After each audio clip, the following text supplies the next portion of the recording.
The rooftop of the Blackstone Meridian Hotel should have been Dominic Vale's greatest triumph.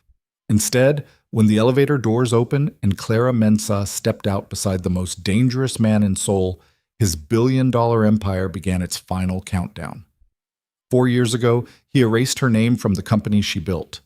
Tonight, she came to reclaim everything he stole, and the truth she brought with her would destroy him in front of the entire world. If you want to see how a stolen empire burns to the ground, stay until the very end, and drop a comment telling me what city you're watching from. I want to see how far this story travels. The rooftop smelled like expensive cologne and desperation. Dominic Vale moved through the crowd with practiced ease, shaking hands that belonged to senators, tech moguls, and venture capitalists who controlled more money than most countries. The Blackstone Meridian's 53rd floor offered a view of Manhattan that made grown men feel invincible. And tonight, surrounded by crystal champagne flutes and string quartet music, Dominic felt exactly that way. Untouchable. He adjusted his Patek Philippe and smiled at a Bloomberg journalist who wanted a quote about Novolux Systems' upcoming IPO. The number being whispered around Wall Street was $12 billion. $12 billion for a company he supposedly built from nothing in a garage 7 years ago. The myth tasted sweeter every time he repeated it. "Dominic, congratulations on another incredible quarter," Senator Harris said, gripping his shoulder like they were old friends. They weren't, but money made everyone family, eventually. "Thank you, Senator, just trying to build something that matters." The humility in his voice was perfect. He'd practiced it for years. Across the rooftop, his wife Amber laughed with a group of socialites near the ice sculpture, some abstract nonsense that cost more than a car. She looked beautiful in that effortless way only money could buy. Blonde hair swept back, diamond earrings catching the city lights, skin that had never known real struggle. She caught his eye and raised her glass. He raised his back. Perfect couple, perfect night, perfect life. Then Marcus, his head of security, appeared beside him. "Sir, we have a situation." Dominic's smile didn't falter. Never let them see concern. "What kind of situation?" "Someone just cleared security who wasn't on the guest list." "Then why the hell did security let them up?" Marcus shifted uncomfortably. "Because the clearance came from someone higher than us. Someone we can't refuse." Dominic's jaw tightened. "Who?" Before Marcus could answer, the elevator chimed. That soft mechanical sound shouldn't have carried across a rooftop filled with 200 people, live music, and Manhattan traffic humming 53 floors below. But somehow, everyone heard it. The conversations didn't stop immediately. They died slowly, like watching dominoes fall in reverse. First, the people nearest the elevator fell silent. Then the silence spread outward like a shockwave, killing laughter and small talk and the comfortable illusion that this was just another elite party in a city full of them. The string quartet stopped mid-measure. Even the wind seemed to hold its breath. Dominic turned toward the elevator, and his entire world tilted sideways. The doors opened. Clara Mensah stepped out first. She wore a dark emerald gown that moved like water against the night air, elegant and controlled in a way that made every other woman on the rooftop look like they were trying too hard. Her hair was shorter than he remembered, cut sharp just above her shoulders, and her dark skin caught the golden lights in a way that made her look carved from something ancient and unbreakable. But it was her eyes that stopped his heart. Calm, cold, focused. The eyes of someone who had spent 4 years planning this exact moment. Beside her stood a man Dominic had only seen in intelligence briefings and whispered conversations between people who understood how power actually worked in Asia. Kang Min-jae. The Korean businessman, though that word didn't even begin to cover what he actually was, stood nearly 6'2", dressed in a black suit so perfectly tailored it looked like a weapon. His face was unreadable, carved from stone and discipline, with eyes that measured everything and revealed nothing. Dominic had heard the stories. Everyone had. Kang Min-jae controlled financial empires that made legitimate billionaires look poor. He brokered deals between governments and criminal organizations with the same indifference. His network stretched from Seoul to Singapore to Sao Paulo, built on violence, intelligence, and an understanding of human nature so precise it bordered on supernatural. Men like Senator Harris pretended to make laws. Men like Kang Min-jae decided which laws actually mattered. And now he stood on Dominic's rooftop with Clara Mensa on his arm like they owned the entire city. Dominic's throat went dry. Around the rooftop, reactions rippled through the crowd. Some people recognized Clara from the early Novolux days before Dominic erased her from the story. Others recognized Kang and immediately found reasons to be somewhere else. But nobody moved toward the elevator. Nobody welcomed them. Fear had a smell, Dominic realized. It smelled like champagne going warm in crystal glasses nobody remembered they were holding. Clara's gaze swept across the rooftop until it landed on him, and she smiled. Not warm, not cruel, just certain. Dominic forced his legs to move. He couldn't show weakness, not here, not in front of everyone who mattered. He crossed the rooftop with Amber materializing beside him, her hand slipping through his arm more for her own stability than his. "Clara," Dominic said, and hated how his voice sounded. Too tight, too careful. "I wasn't expecting you." "Of course you weren't," Kang Min-jae said quietly. His voice carried the kind of calm that made Dominic's spine turn to ice. This wasn't a man who raised his voice because he never needed to. When Kang Min-jae spoke, people either listened or disappeared. "Mr. Kang," Dominic tried, extending his hand. "It's an honor." "No, it isn't." Kang didn't shake his hand. The rejection landed like a slap across the face in front of 200 witnesses. Dominic lowered his hand slowly, feeling Amber's grip tighten on his arm. Clara hadn't said a word yet. She just stood there, radiating a composure that made Dominic feel like he was the one who didn't belong on his own rooftop. "Clara, I don't know what you think you're doing here, but this is my birthday celebration. If you wanted to reconnect, you could have called—" "Stop talking," Kang said. Dominic's mouth closed. The crowd had formed a loose circle around them now, sensing blood in the water. Phones appeared in hands. Cameras angled for better shots. Nobody pretended to look away anymore. Kang raised one hand toward the DJ booth.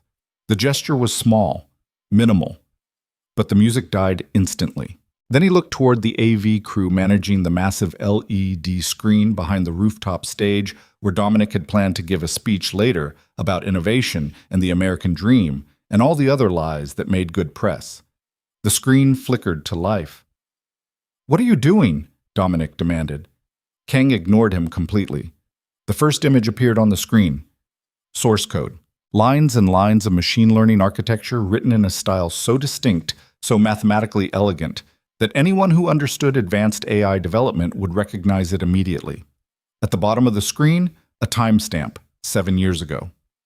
The next image showed an internal Novolux email. Dominic's name in the sender field. The recipient, Clara Mensa, lead AI architect. The message was short. "Clara, investors want another demo tomorrow. Can you have the predictive engine ready? They're calling you the real brain behind this whole operation.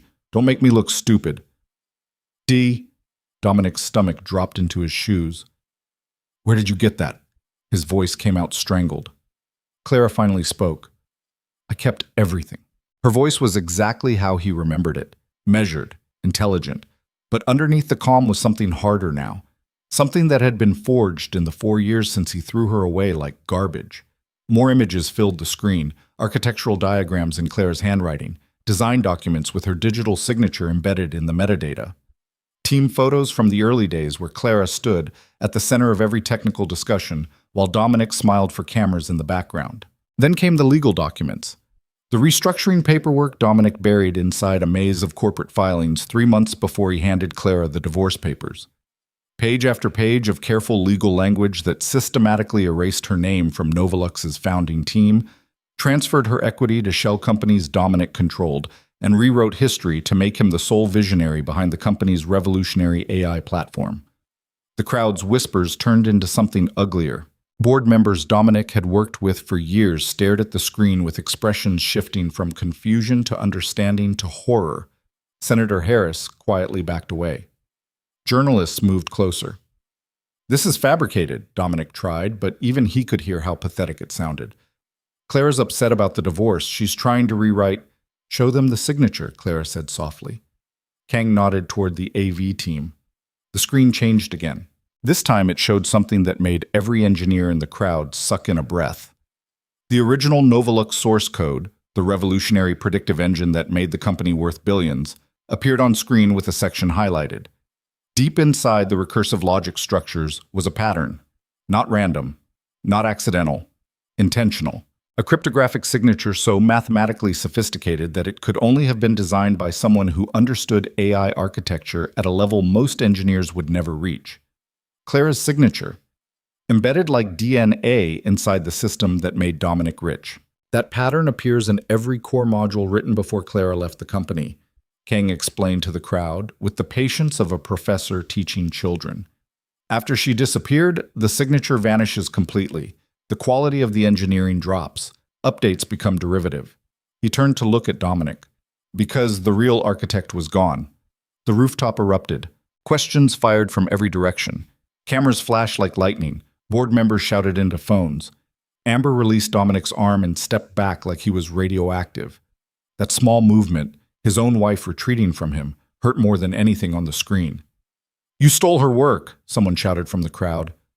"He stole the entire company," someone else corrected. Dominic spun toward Clara, rage and panic twisting his face into something ugly. "You signed the paperwork," he hissed.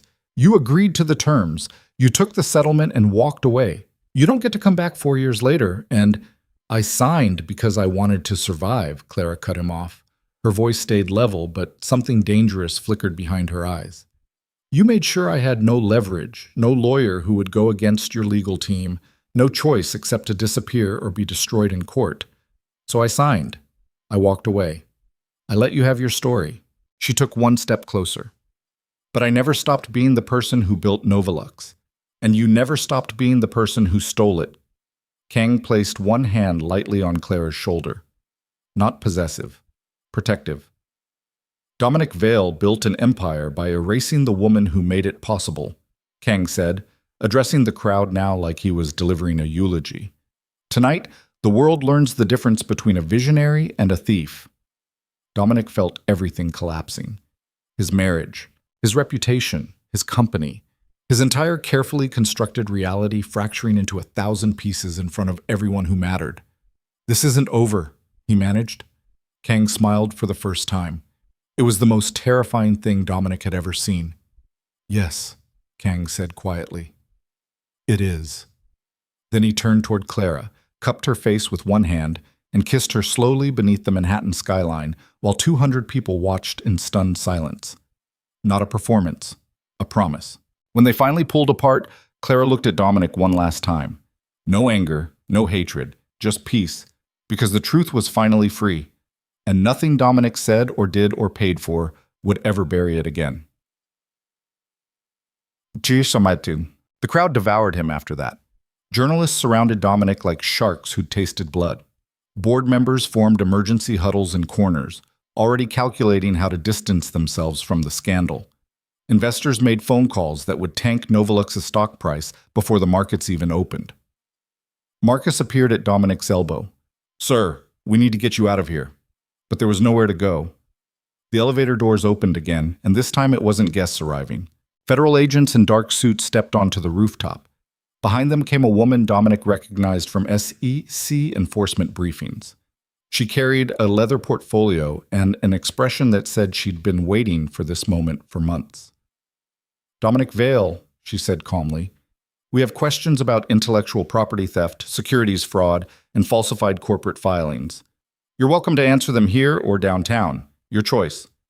The rooftop fell silent again. Dominic looked around desperately for support, for allies, for anyone who would stand beside him the way he'd always assumed they would. But Amber had disappeared into the crowd. Senator Harris was already on his phone, probably calling his publicist. The board members wouldn't make eye contact. He was alone, completely, utterly alone. And across the rooftop, Clara stood beside Kong Min-jae, watching his world burn with the quiet satisfaction of someone who'd spent 4 years building a weapon specifically designed to destroy him. Dominic's legs felt weak. I need my lawyer." "That's fine," the SEC agent said. "You can call from the office." She gestured toward the elevator. Dominic walked toward it on shaking legs, passing through a crowd that had celebrated him 20 minutes ago and now looked at him like he was diseased. Just before the elevator doors closed, he looked back one final time. Clara stood at the rooftop railing overlooking Manhattan, the city lights reflecting in her dark eyes while Kang spoke quietly into her ear. She looked free. She looked powerful. She looked like everything Dominic pretended to be but never actually was.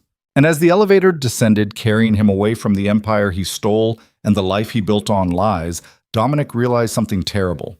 Clara Mensa didn't need revenge. She just needed the truth to catch up. And now it finally had. Kick. The elevator ride felt like falling. 53 floors stretched into infinity. Marcus stood beside Dominic in uncomfortable silence, not even pretending to offer reassurance. The two federal agents flanked them, professional and unmoved by the complete destruction of a man's life happening 6 feet away. Dominic's phone wouldn't stop buzzing. Texts, calls, news alerts.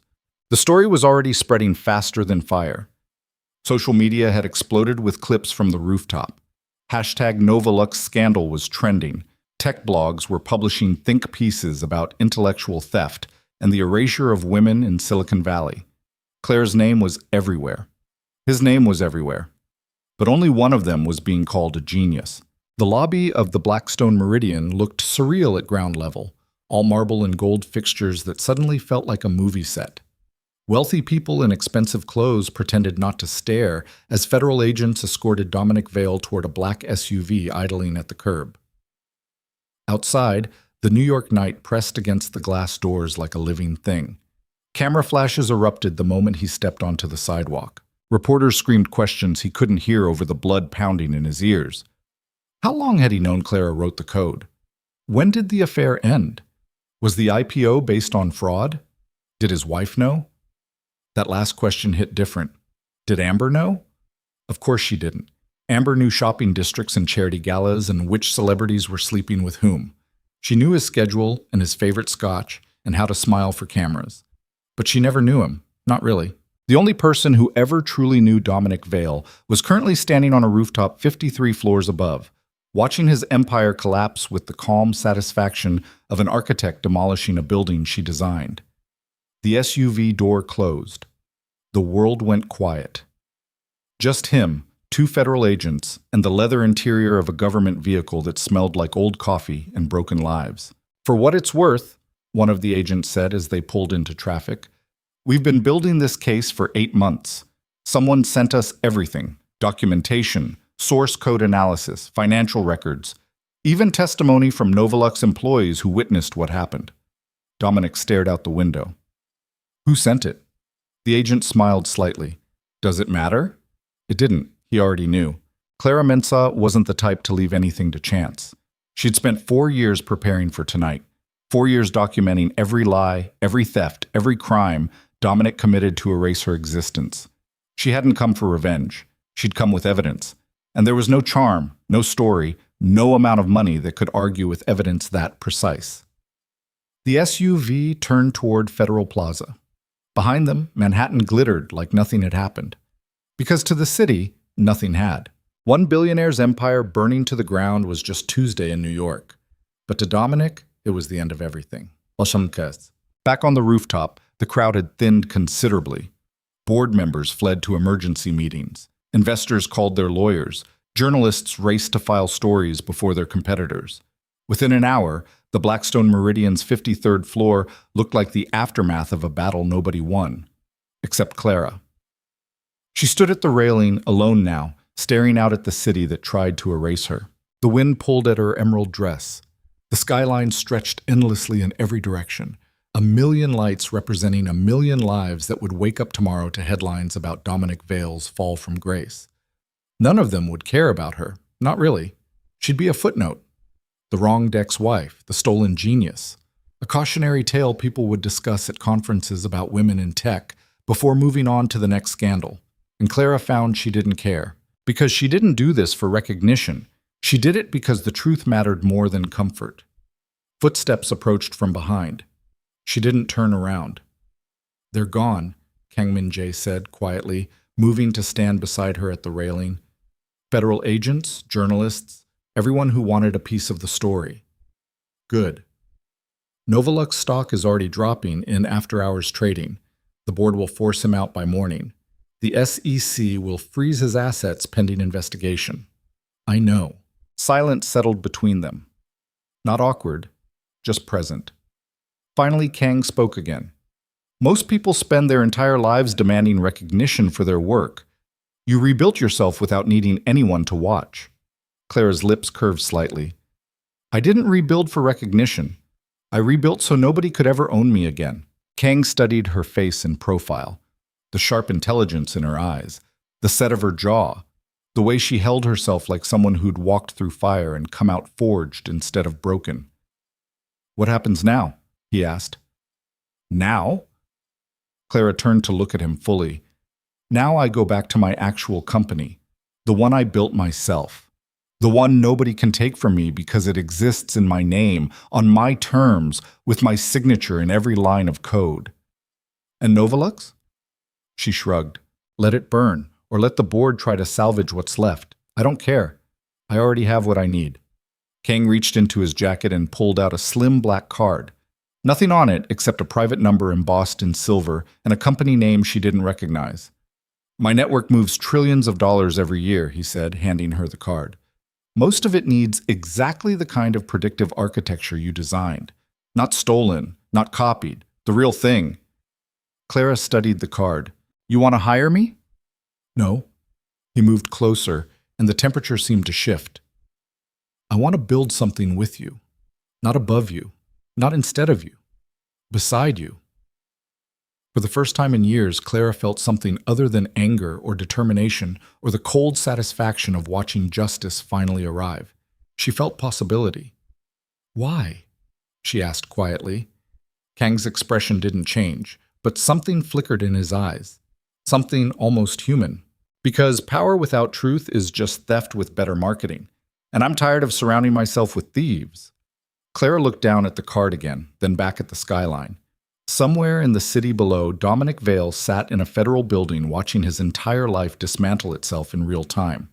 Somewhere else, Amber was probably calling divorce lawyers and publicists. And here, on a rooftop that should have been Dominic's greatest triumph, Clara Mensah stood beside a man who controlled empires and made governments nervous, holding an invitation to build something even bigger than Novolux, something nobody could ever steal. She slipped the card into her clutch. I'll think about it, she said. Kang smiled slightly. That's all I ask. He moved closer and kissed her again, slower this time. Not for cameras or crowds or proof, just for them. When they pulled apart, Clara rested her forehead against his. Thank you, she whispered. For what? For seeing the signature in the code. For finding me. For believing the truth mattered more than the story everyone wanted to believe. Kang's hand came up to cup her face. The truth always matters more, he said quietly. Even when it's inconvenient. They stood like that for a long time. Two people who understood power and violence and the cost of survival, finding something unexpected in each other. Not love, not yet, but the foundation for it. And as the New York night deepened around them and the city continued its relentless indifference to individual tragedy, Clara felt something she hadn't felt in 4 years. Hope. Not the desperate kind that clings to impossible outcomes, the real kind. The kind built on evidence, capability, and the absolute certainty that she would never again let someone else define her worth. Dominic Vale stole her company, but he never touched what actually mattered. Her mind, her skill, her ability to build empires from nothing but intelligence and code. That was hers. Always had been. And now, finally, the whole world knew it. The federal building smelled like disinfectant and fear. Dominic sat in an interrogation room that looked exactly like every cop show he'd ever seen. Gray walls, metal table, chairs bolted to the floor, and a mirror that wasn't fooling anyone. He knew people watched from the other side, probably recording everything, waiting for him to say something stupid. His lawyer still hadn't arrived. 3 hours since they brought him in, and Gerald Morrison, the man Dominic paid $40,000 a month to make problems disappear, was apparently stuck in traffic. Bullshit. Gerald was abandoning ship like everyone else. The door opened. The SEC agent from the rooftop entered with a thick folder and the expression of someone who'd been waiting their entire career for this exact moment. Mr. Vale, she said, sitting across from him, I'm Agent Patricia Chen. We have a lot to discuss. Dominic leaned back in his chair, trying to project confidence his body didn't feel. I'm not saying anything until my lawyer gets here. That's your right. Chen opened the folder. But I thought you'd want to know what we already have before you decide how cooperative you want to be. She spread documents across the table like playing cards. Source code analyses. Financial records. Email chains. Testimony transcripts from former Novolux employees who watched Dominic systematically erase Clara from the company she built. We've been building this case for 8 months, Chen continued. Someone provided us with documentation so thorough, so meticulously organized, that we barely had to investigate. They did our job for us. Dominic's jaw tightened. Clara. Dr. Mensah was very helpful, yes, but she wasn't our only source. Chen pulled out another stack of papers. Turns out when you spend years treating people like they're disposable, some of them remember. Your former CTO gave us internal communications showing you knew Clara designed the entire predictive engine. Your VP of engineering confirmed she wrote every core module. Even your assistant from 2019 testified that you instructed her to remove Clara's name from press releases and replace it with yours. She leaned forward. You didn't just steal intellectual property, Mr. Vale. You orchestrated a systematic fraud that deceived investors, shareholders, and the public for 4 years. The SEC takes that very seriously. Dominic felt sweat gathering at his collar. I built Novolux. I raised the money. I made the deals. Clara wrote code, yes, but I made the company successful.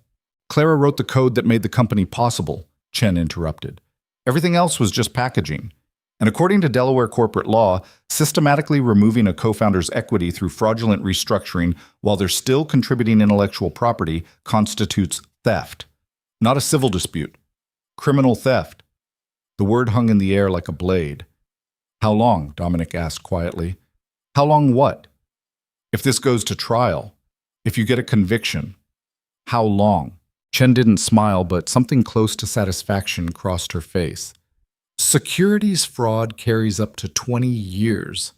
Add the conspiracy charges, the obstruction we'll probably find once we dig deeper into your financials, and you're looking at spending most of your 50s in federal prison. Dominic's hands started shaking. He pressed them flat against the table to make it stop. There's another option, Chen said. Hope flared stupidly in his chest. What option? Full cooperation. You testify about everyone involved in the restructuring, your lawyers, your board members, anyone who helped you bury Clara's contributions. You allocate her proper equity share retroactively. You publicly acknowledge the fraud. She paused. And maybe, we recommend a reduced sentence. Reduced to what? 5 to 7 years. With good behavior, you could be out in 4. 4 years. 4 years in prison for building an empire everyone celebrated until tonight. Dominic looked down at the documents spread across the table. His entire life reduced to evidence in a federal case. Every email, every decision, every lie he told himself about deserving Clara's work, all of it laid out like an autopsy. I need to think. You have 24 hours, Chen said, standing. After that, the offer disappears, and we proceed to indictment. She gathered the documents and walked toward the door. Agent Chen? She paused. Clara, Dr. Mensah. Did she ask for this? The criminal charges? Chen looked back at him with something almost like pity. Dr. Mensah didn't ask for anything except the truth. We're the ones who decided that truth required consequences. The door closed. And Dominic sat alone in the interrogation room, finally understanding that Clara hadn't destroyed him out of revenge. She'd simply stopped protecting him from himself.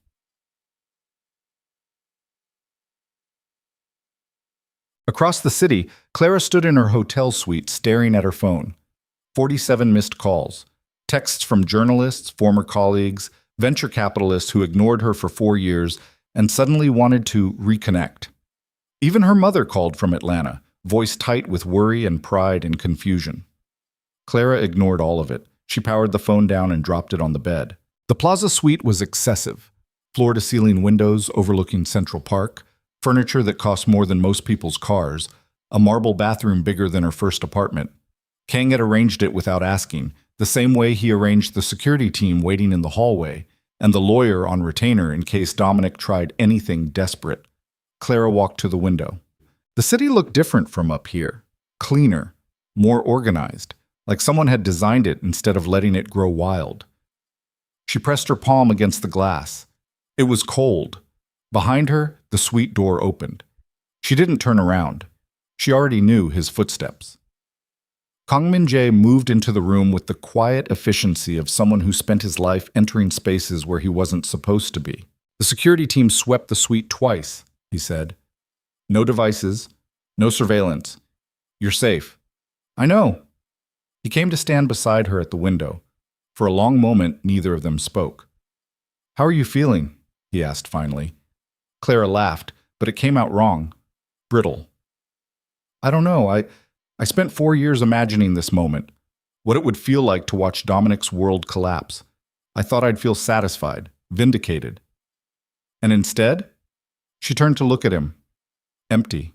Kang's expression didn't change, but something shifted behind his eyes. That's normal, is it? Revenge rarely feels the way people expect. They imagine relief, closure. Instead, they usually just feel tired. Clara studied his face. You sound like you know from experience. I do. He didn't elaborate. That was one thing Clara appreciated about Kang Min-jae. He never over-explained, never performed vulnerability or pretended to be something he wasn't. He existed in the world exactly as he was, and if people didn't like it, that was their problem. What happens now? Clara asked. That depends on what you want. I want to go home. Kang nodded slowly. Back to Georgia? Back to my actual life, my company, my work. She gestured toward the window. Tonight, this was necessary. But it's not who I am. I'm not someone who destroys people at parties. You didn't destroy him, Kang said quietly. You just stopped letting him hide. Clara's throat tightened. She turned back to the window before he could see her face. I need to ask you something, she said. Ask. Why did you help me? You could have used what you found to leverage Dominic, to force better terms on the licensing deal, to gain control of Novolux. Instead, you gave me everything and walked away from billions of dollars. Silence stretched between them. When Kang finally spoke, his voice carried weight. 20 years ago, someone stole something from me. Not money, not property. Something more important. Clara waited. My sister designed a software security protocol that revolutionized banking in South Korea. She was brilliant. Probably the smartest person I've ever known. His jaw tightened. Her business partner took credit for her work. When she tried to fight back, he destroyed her reputation, called her unstable, jealous, bitter. What happened to her? She killed herself 3 months later. The words landed like stones in dark water. Clara turned to face him fully. Kang's expression remained controlled, but pain lived behind his eyes, old pain, the kind that never really healed. I spent years trying to prove what he did, Kang continued, but by the time I had evidence, he'd already sold the company and retired. The truth didn't matter anymore. Everyone had moved on. I'm sorry. Don't be sorry. Just understand why I called you when I found that signature in Novolux's code. He met her gaze directly. I couldn't save my sister, but I could make sure you didn't disappear the same way. Something cracked open in Clara's chest. She stepped forward and wrapped her arms around him. Kang stiffened, clearly not someone accustomed to being touched without warning, but after a moment his arms came up to hold her back. They stood like that while Manhattan glittered outside the window, and the weight of their separate histories pressed against each other in the quiet. Thank you, Clara whispered against his shoulder. You don't need to thank me. Yes, I do. When they finally pulled apart, Clara's eyes were wet. Kang reached up and wiped her cheek with his thumb. The gesture was so unexpected, so gentle from a man whose reputation was built on violence, that Clara almost started crying harder. What do you need? He asked. Time. Space to process all of this without cameras and journalists and federal agents. Done. I'll have a car take you to the airport in the morning. Private jet to Atlanta. Security until you're home. Clara shook her head. I don't need security.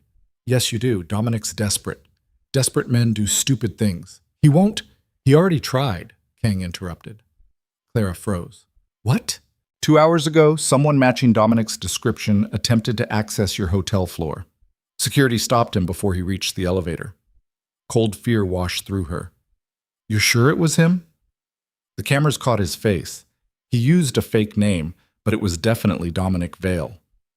Clara's hand started shaking. What did he want? I don't know. He left when security confronted him. But Clara... Kong gripped her shoulders gently, forcing her to meet his eyes. Dominic just lost everything. His company, his reputation, his freedom. Men like him don't accept loss gracefully. They lash out. They blame everyone except themselves. You think he's dangerous? I think he's cornered, and cornered animals bite. Clara pulled away and walked back to the window, arms wrapped around herself. Below, Central Park stretched dark and endless. Somewhere in the city, Dominic was probably planning his next move. Maybe convincing himself this was all a misunderstanding. Maybe already crafting the story he'd tell to claw back some dignity. Or maybe Kang was right. Maybe Dominic was planning something worse. I won't let him hurt you, Kang said quietly. Clara turned. You can't promise that. Yes, I can. The certainty in his voice should have been arrogant. Instead, it just sounded like fact. Kang Min-jae didn't make promises he couldn't keep. Stay here tonight, he continued. Security outside your door. Tomorrow we get you home safely. After that, you decide what happens next. Clara wanted to argue, wanted to insist she didn't need protection, that she'd handled worse than Dominic Vale, that she wasn't some damsel who needed saving. But she was also exhausted and scared and smart enough to know when accepting help was survival, not weakness. Okay, she said quietly. Kang nodded. He moved toward the door, then paused. Clara? Yeah? You didn't just stop him tonight. You showed every other woman whose work got stolen that fighting back is possible, that the truth can win. Sometimes, Clara said. Not always. No, Kang agreed. Not always. But tonight it did. And that matters. He left before she could respond. The door closed with a soft click, and Clara stood alone in a hotel suite that cost more per night than most people earned in a month, staring out at a city that had tried to erase her and failed. She should have felt victorious. Instead, she just felt hunted. Look, Dominic Vale was not a violent man. He'd never hit anyone, never even raised his fist in anger.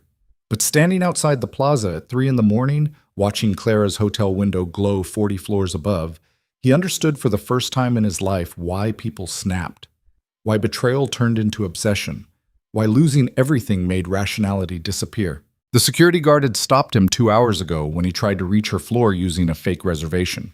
Dominic had retreated, but he hadn't left. He couldn't leave. Not until Clara understood what she'd done. Not until she heard his side. His phone buzzed. Amber. He declined the call. She'd been trying to reach him since the rooftop, probably to discuss divorce terms or beg him not to drag her name through the scandal, as if she ever loved him for anything except his bank account and social status. Another call came through. His mother this time. He declined that one too. Everyone wanted explanations, apologies, assurances that the man they thought they knew still existed somewhere beneath the wreckage. But Dominic didn't have explanations that made sense anymore, because deep down, in a place he never let himself examine too closely, he knew Clara was right. He did steal her work. He did erase her systematically from Novolux. He did build his entire empire on the foundation of her brilliance while pretending he was the genius. But that wasn't the whole story. It couldn't be, because Dominic had worked his ass off for Novolux. He'd sacrificed relationships, sleep, health. He'd pitched to hundreds of investors, endured rejections that would have broken weaker men, built partnerships that required political skill Clara never possessed. The company needed both of them. So why did Clara get to rewrite history like she built everything alone? Why did he have to be the villain? Movement caught his eye. A black SUV pulled up to the plaza's entrance. The door opened and Kang Min-jae stepped out, moving with the calm efficiency of someone who'd never questioned his right to exist in any space. Rage flooded Dominic's chest. This was the man who destroyed him. Not Clara. Kang. Clara might have kept the evidence, but Kang weaponized it. Kang turned a private dispute into a public execution. Kang kissed her on that rooftop like he was planting a flag on conquered territory. Before Dominic fully decided to move, his legs were already carrying him forward. Kang! The Korean businessman turned slowly. His security detail materialized from nowhere. Two men in dark suits who moved like violence was their native language. But Kang raised one hand. They stopped. Mr. Vale, Kang said calmly, you should go home. You destroyed my life. No, you destroyed your own life. I just documented it. Dominic moved closer, close enough to smell expensive cologne and something underneath it. Gunpowder, maybe. Or just the scent of someone who'd killed before and would do it again without hesitation. You don't know what you've done, Dominic said. His voice came out ragged. Novolux employs 4,000 people. Families depend on that company. Technologies we're developing could change the world. And you just burned it down because Clara couldn't handle rejection. Kang's expression didn't change, but something cold entered his eyes. Is that what you tell yourself? That Clara couldn't handle rejection? She signed the papers. She took the settlement. She agreed to walk away. She signed because you made sure she had no other choice, because your lawyers outnumbered hers 50-1, because fighting you meant bankruptcy. Kang stepped closer. Now they were almost nose to nose. You gave her a choice between survival and justice, Kang continued quietly. She chose survival. That doesn't make the theft disappear. I built that company. You stole that company. The words came out flat, factual. Dominic's hands curled into fists. You have no idea what it takes to build something from nothing, to sacrifice everything for a vision. Clara's brilliant, yes, but brilliance without execution is just theory. I made Novolux real. I made it matter. And you made sure history forgot the woman who actually designed it. Because investors don't fund women technologists, Dominic shouted. Because the world is unfair and broken, and if I'd been honest about who built the engine, we never would have gotten past Series A. I did what I had to do to make Novolux successful. Silence fell between them. Kang studied Dominic's face like he was looking at something pathetic. You're right, Kang said finally. The world is unfair. Investors are biased. Women technologists get erased constantly. He leaned in close. But that didn't give you the right to participate in the erasure. That just makes you part of the problem. Dominic felt something breaking inside his chest. She's going to destroy me. She already did. I could go to prison. You should go to prison. For what? For being practical? For understanding how the world actually works? Kang's jaw tightened. For stealing, for fraud, for systematically destroying a woman's career to protect your own ego. He turned to walk away. Dominic grabbed his arm. The security detail moved instantly, weapons appearing in hands that had been empty a second before, but Kang stopped them again with a single gesture. He looked down at Dominic's hand on his sleeve, then back up at Dominic's face. Remove your hand, Kang said quietly. There was no threat in his voice, just certainty. Dominic let go. Kang adjusted his sleeve carefully, smoothing imaginary wrinkles. Go home, Mr. Vale. Get a good lawyer. Hope the SEC accepts your cooperation. And stay away from Clara. Or what? The question came out before Dominic could stop it. Kang smiled. It was the most terrifying thing Dominic had ever seen. Or I stopped being civilized about this. He walked into the plaza without looking back. His security detail followed, leaving Dominic standing alone on the sidewalk while Manhattan hummed indifferently around him. And for the first time since the rooftop, Dominic understood he wasn't just losing his company or his reputation. He was losing his freedom, his future, everything. Because Clara Mensa hadn't just exposed his lies. She'd aligned herself with someone who could destroy people as easily as breathing. And Dominic, charming, brilliant, beloved Dominic Vale, had absolutely no weapon that could fight back against that busk. Morning came too fast. Clara woke to sunlight streaming through floor-to-ceiling windows and the realization that yesterday actually happened. The rooftop. The evidence. Dominic's face as his world collapsed.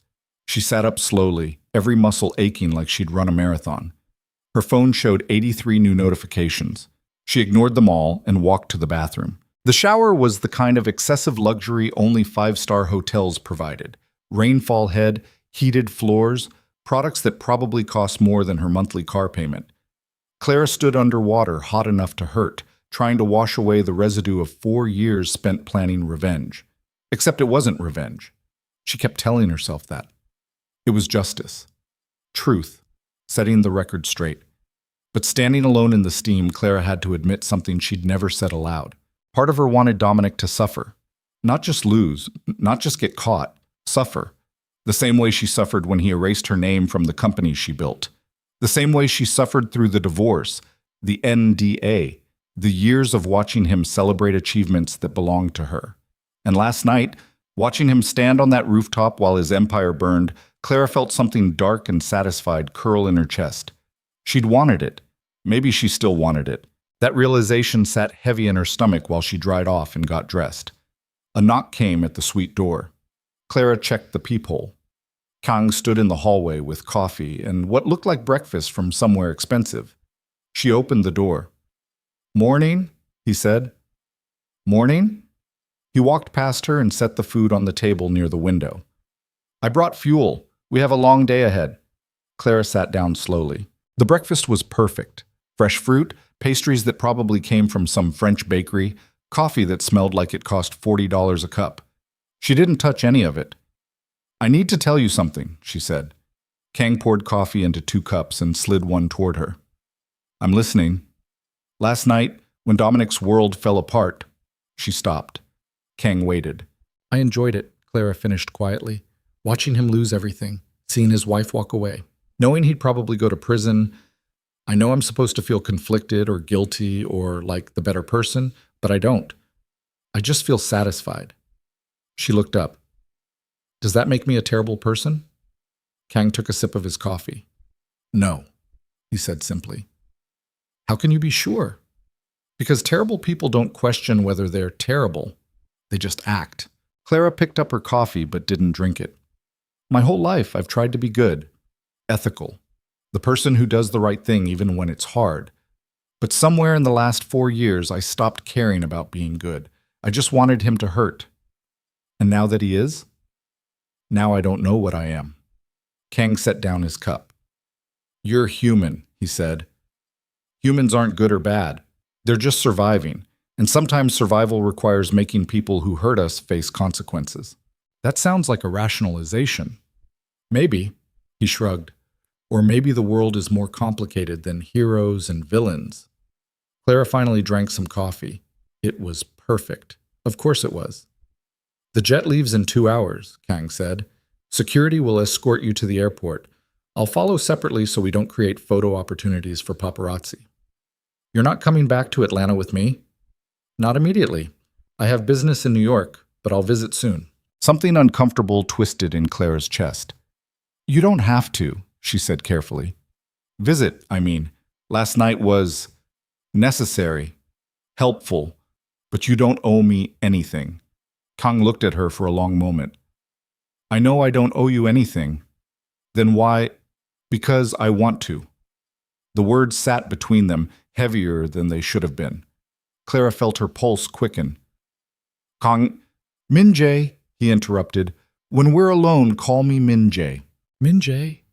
The name felt strange in her mouth, intimate. "I don't know what this is, you and me. I don't know what you want or expect, or I don't expect anything.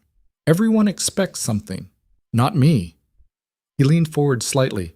"Clara, I helped you because it was right, because someone should have helped my sister and nobody did, that's all." "And the kiss?" His expression shifted. "The kiss was because I wanted to. Because standing next to you while you reclaimed your truth felt like the most honest thing I'd done in years." Clara's throat tightened.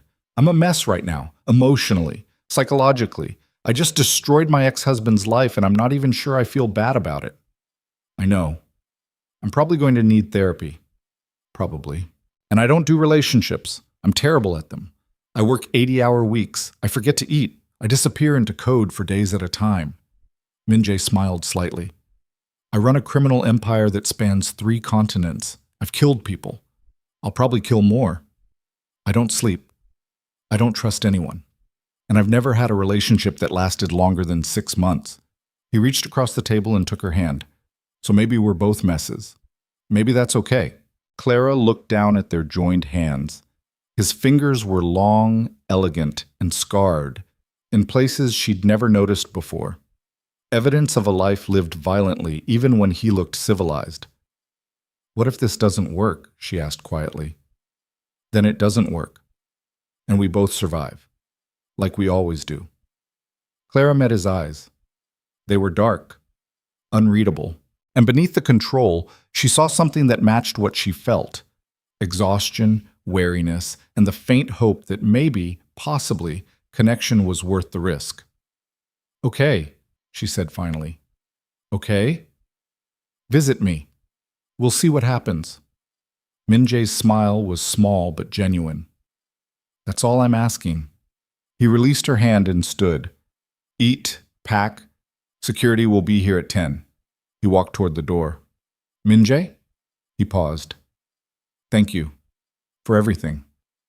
"Stop thanking me. I can't help it." He looked back at her, and for just a moment the dangerous businessman disappeared, and she saw someone younger underneath, someone who'd lost people and carried that weight silently for decades. "You would have done the same," he said quietly, "if you'd found my sister's signature in someone's code. You would have helped." Then he was gone, and Clara sat alone in the suite, staring at untouched breakfast while the city woke up outside and her phone continued buzzing with messages from a world that suddenly remembered she existed. Somewhere in Manhattan, Dominic Vale was probably meeting with lawyers. Somewhere else, journalists were writing think pieces about intellectual theft and gender bias in tech. And here, Clara Mensah sat in a hotel suite paid for by a man who controlled empires built on violence, trying to figure out if she was a hero or a villain or just a survivor who finally stopped running. Maybe she was all three. Maybe that was enough. She picked up a pastry and took a bite. It tasted like victory, and underneath that, faintly, like ash. Back. 3 days later, Clara stood in her Atlanta apartment staring at a letter that had been slipped under her door. No postage, no return address, just her name written in handwriting she recognized immediately. Dominic's. Her hands shook as she opened it. Inside was a single page. "Clara, I know I have no right to contact you. I know the lawyers would tell me this is stupid, but I need you to understand something. I never wanted to hurt you. I loved you. Maybe I still do. But I was terrified that if investors knew you built the engine, they'd lose faith in me. In us. I told myself I was protecting the company, protecting our dream. I told myself a lot of things. I was wrong. Not about your brilliance. I always knew you were smarter than me. But about thinking I could build something real on a foundation of lies. The SEC is offering me a deal. 5 to 7 years if I cooperate fully and allocate you proper equity. My lawyer says I should take it, but before I do, I need to know. Was any of it real? Did you ever actually love me, or was I always just a vehicle for your ambition? I know I don't deserve an answer. I'm asking anyway. D. Clara read the letter 3 times. Then she walked to her kitchen, pulled out a lighter, and set the paper on fire. She watched it burn in her sink until nothing remained except ash. Then she pulled out her phone and called Min-jae. He answered on the first ring. "Clara? Dominic sent me a letter." Silence on the other end. "What did it say?" Min-jae asked carefully. "It doesn't matter. I burned it." "Good." Clara exhaled slowly. "He asked if I ever loved him." "And?" "I don't know. Maybe I did. Maybe I just loved the idea of building something with someone who understood ambition." "That's not the same thing." "No," Clara agreed. "It's not." She looked out her apartment window at Atlanta stretched beneath gray clouds. "Min-jae? Yeah? When you visit, and I know you will, you're too stubborn not to, bring food. I really am terrible at remembering to eat." She heard the smile in his voice. "I'll bring food." They hung up, and Clara stood in her kitchen surrounded by the smell of burnt paper, finally understanding that loving someone and being destroyed by them weren't mutually exclusive. They could both be true. And she could survive both. The past was ash, the future was unwritten, and for the first time in 4 years, Clara Mensah felt ready to write it herself. The call came at 2 a.m. Clara jerked awake to her phone vibrating violently against the nightstand, the screen's glow cutting through her bedroom like a blade. Unknown number. She almost didn't answer, but something, instinct, paranoia, the residual hypervigilance of someone who'd spent 4 years looking over her shoulder, made her pick up. Hello? Silence on the other end. Not empty silence. Breathing silence. Someone was there. Who is this? Clara demanded, sitting up fully now. More silence. Then a voice. Female. Young. Shaking with barely controlled rage. You destroyed my father! Clara's blood went cold. Who? Sophia Vale. Dominic's daughter. The name hit like a physical blow. Clara had forgotten Dominic had a daughter from his first marriage. The girl would be what? 19? 20? Old enough to hate someone who dismantled her father's life in front of the entire world. Sophia, I know you're upset, but upset? The girl's laugh came out jagged. My father is going to prison because of you. Our family name is destroyed. My mother can't leave the house without photographers screaming questions. And you think I'm just upset? Clara swung her legs out of bed, adrenaline flooding her system. Your father stole my work. He erased me from the company I built. What happened to him is consequences, not revenge. He gave you everything, Sophia shouted. He made you somebody. You were nobody before Novolux, and you know it. The words stung because part of them was true. Before Dominic, Clara had been brilliant, but invisible. Another black woman technologist the industry ignored. Dominic gave her a platform, access, the kind of visibility that changed careers. Then he took it all back and pretended she never existed. Why are you calling me? Clara asked quietly. Because I need you to know something. What? My father isn't the only one who's going to suffer. The threat was clear. Clara's hand tightened on the phone. If you're threatening me, I'm not threatening you. I'm promising you. Sophia's voice had gone eerily calm now. You took everything from my family, so I'm going to take everything from you. The line went dead. Clara sat in the darkness, heart hammering against her ribs. She told herself it was just a grieving daughter lashing out, empty threats from someone too young to understand consequences. But the fear crawling up her spine didn't believe that. She called Min Jae. He answered immediately, voice alert despite the hour. What's wrong? Dominic's daughter just called me. She's threatening retaliation. A pause. What exactly did she say? Clara repeated the conversation word for word. Another pause, longer this time. I'm sending the security team to your apartment. Don't leave until they arrive. Minjae, she's just a kid. Kids can be dangerous, especially ones who feel justified. His voice had gone hard. I'll make some calls. Find out what she's capable of. You don't need to... Clara, he cut her off. Let me protect you. Please. The rawness in that last word made her chest tighten. Okay, she whispered. Security will be there in 15 minutes. Lock your door. Don't answer it for anyone except them. He hung up. Clara sat in the dark for exactly 90 seconds before her laptop chimed. Email notification, her work email, at 2 a.m. Every instinct screamed not to open it. She opened it anyway. The sender was an address she didn't recognize. No subject line, just an attachment, a video file. Claire's hand hovered over the mouse. Don't click it, her brain warned. But she'd spent 4 years planning Dominic's downfall by following evidence wherever it led. She couldn't stop now just because the evidence felt dangerous. She clicked. The video opened, and Claire's entire world tilted sideways. The footage showed an office she recognized immediately. Her old workspace at Novolux from 6 years ago. The camera angle suggested hidden surveillance, probably embedded in a ceiling fixture or smoke detector. On screen, Clara sat at her desk working on code while Dominic stood behind her. Nothing unusual yet. Then Dominic's hand came down on her shoulder. You're brilliant, he said on the recording. You know that? I know I'm exhausted, Clara's voice answered. This predictive engine is eating my brain. That's why I brought reinforcements. He set something on her desk. A coffee cup. Clara watched herself on screen pick it up and drink without questioning it. The timestamp in the corner showed 11:47 p.m. The video jumped forward. Now the timestamp read 12:33 a.m. On screen, Clara's head was down on her desk. Not sleeping, unconscious. And Dominic sat at her computer, hands flying across the keyboard, copying files to an external drive. Source code. Architecture documents. Everything she'd built. While she lay drugged and unaware 3 feet away. The video jumped again. 1:15 a.m. Dominic was shaking her shoulder gently.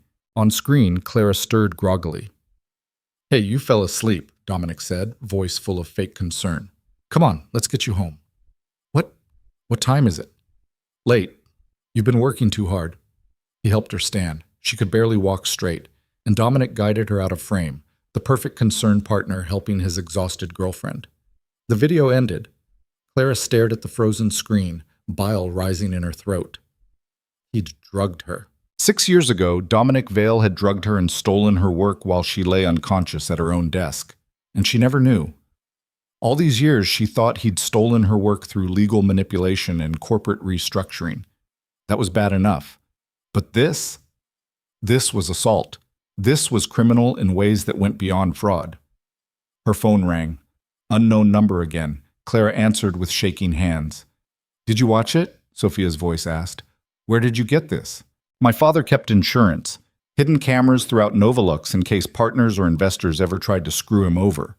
After the rooftop disaster, I found the backup drives in his home office." Clara couldn't breathe properly. "There are 47 videos," Sophia continued. 47 times over 3 years that my father drugged you to steal your work. Sometimes in the office. Sometimes at home. Once at a conference in San Francisco." The room started spinning. "You're lying." "Am I?" "Check your email again." Another notification chimed. Another video file. Clara didn't open it. She couldn't. "Why are you showing me this?" Clara whispered. "Because I want you to understand something." Sophia's voice had gone cold.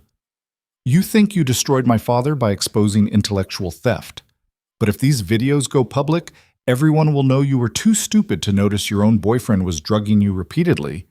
They'll say you were weak, incompetent, that maybe you didn't actually build Novolux because how could someone that brilliant be that blind?" Clara's hands were shaking so hard she almost dropped the phone. "What do you want?" "Drop the charges. Convince the SEC to give my father immunity. Use your new friendship with Kang Min Jae to make the evidence disappear." "I can't." "Yes, you can. And you will. Because if you don't, I release every video to the media. Your reputation gets destroyed worse than his. And the world learns that the great Clara Mensa, genius architect, feminist icon, spent 3 years getting drugged by her boyfriend and never noticed." Silence filled the line. "You have 48 hours, Sophia said. After that, I start uploading." She hung up.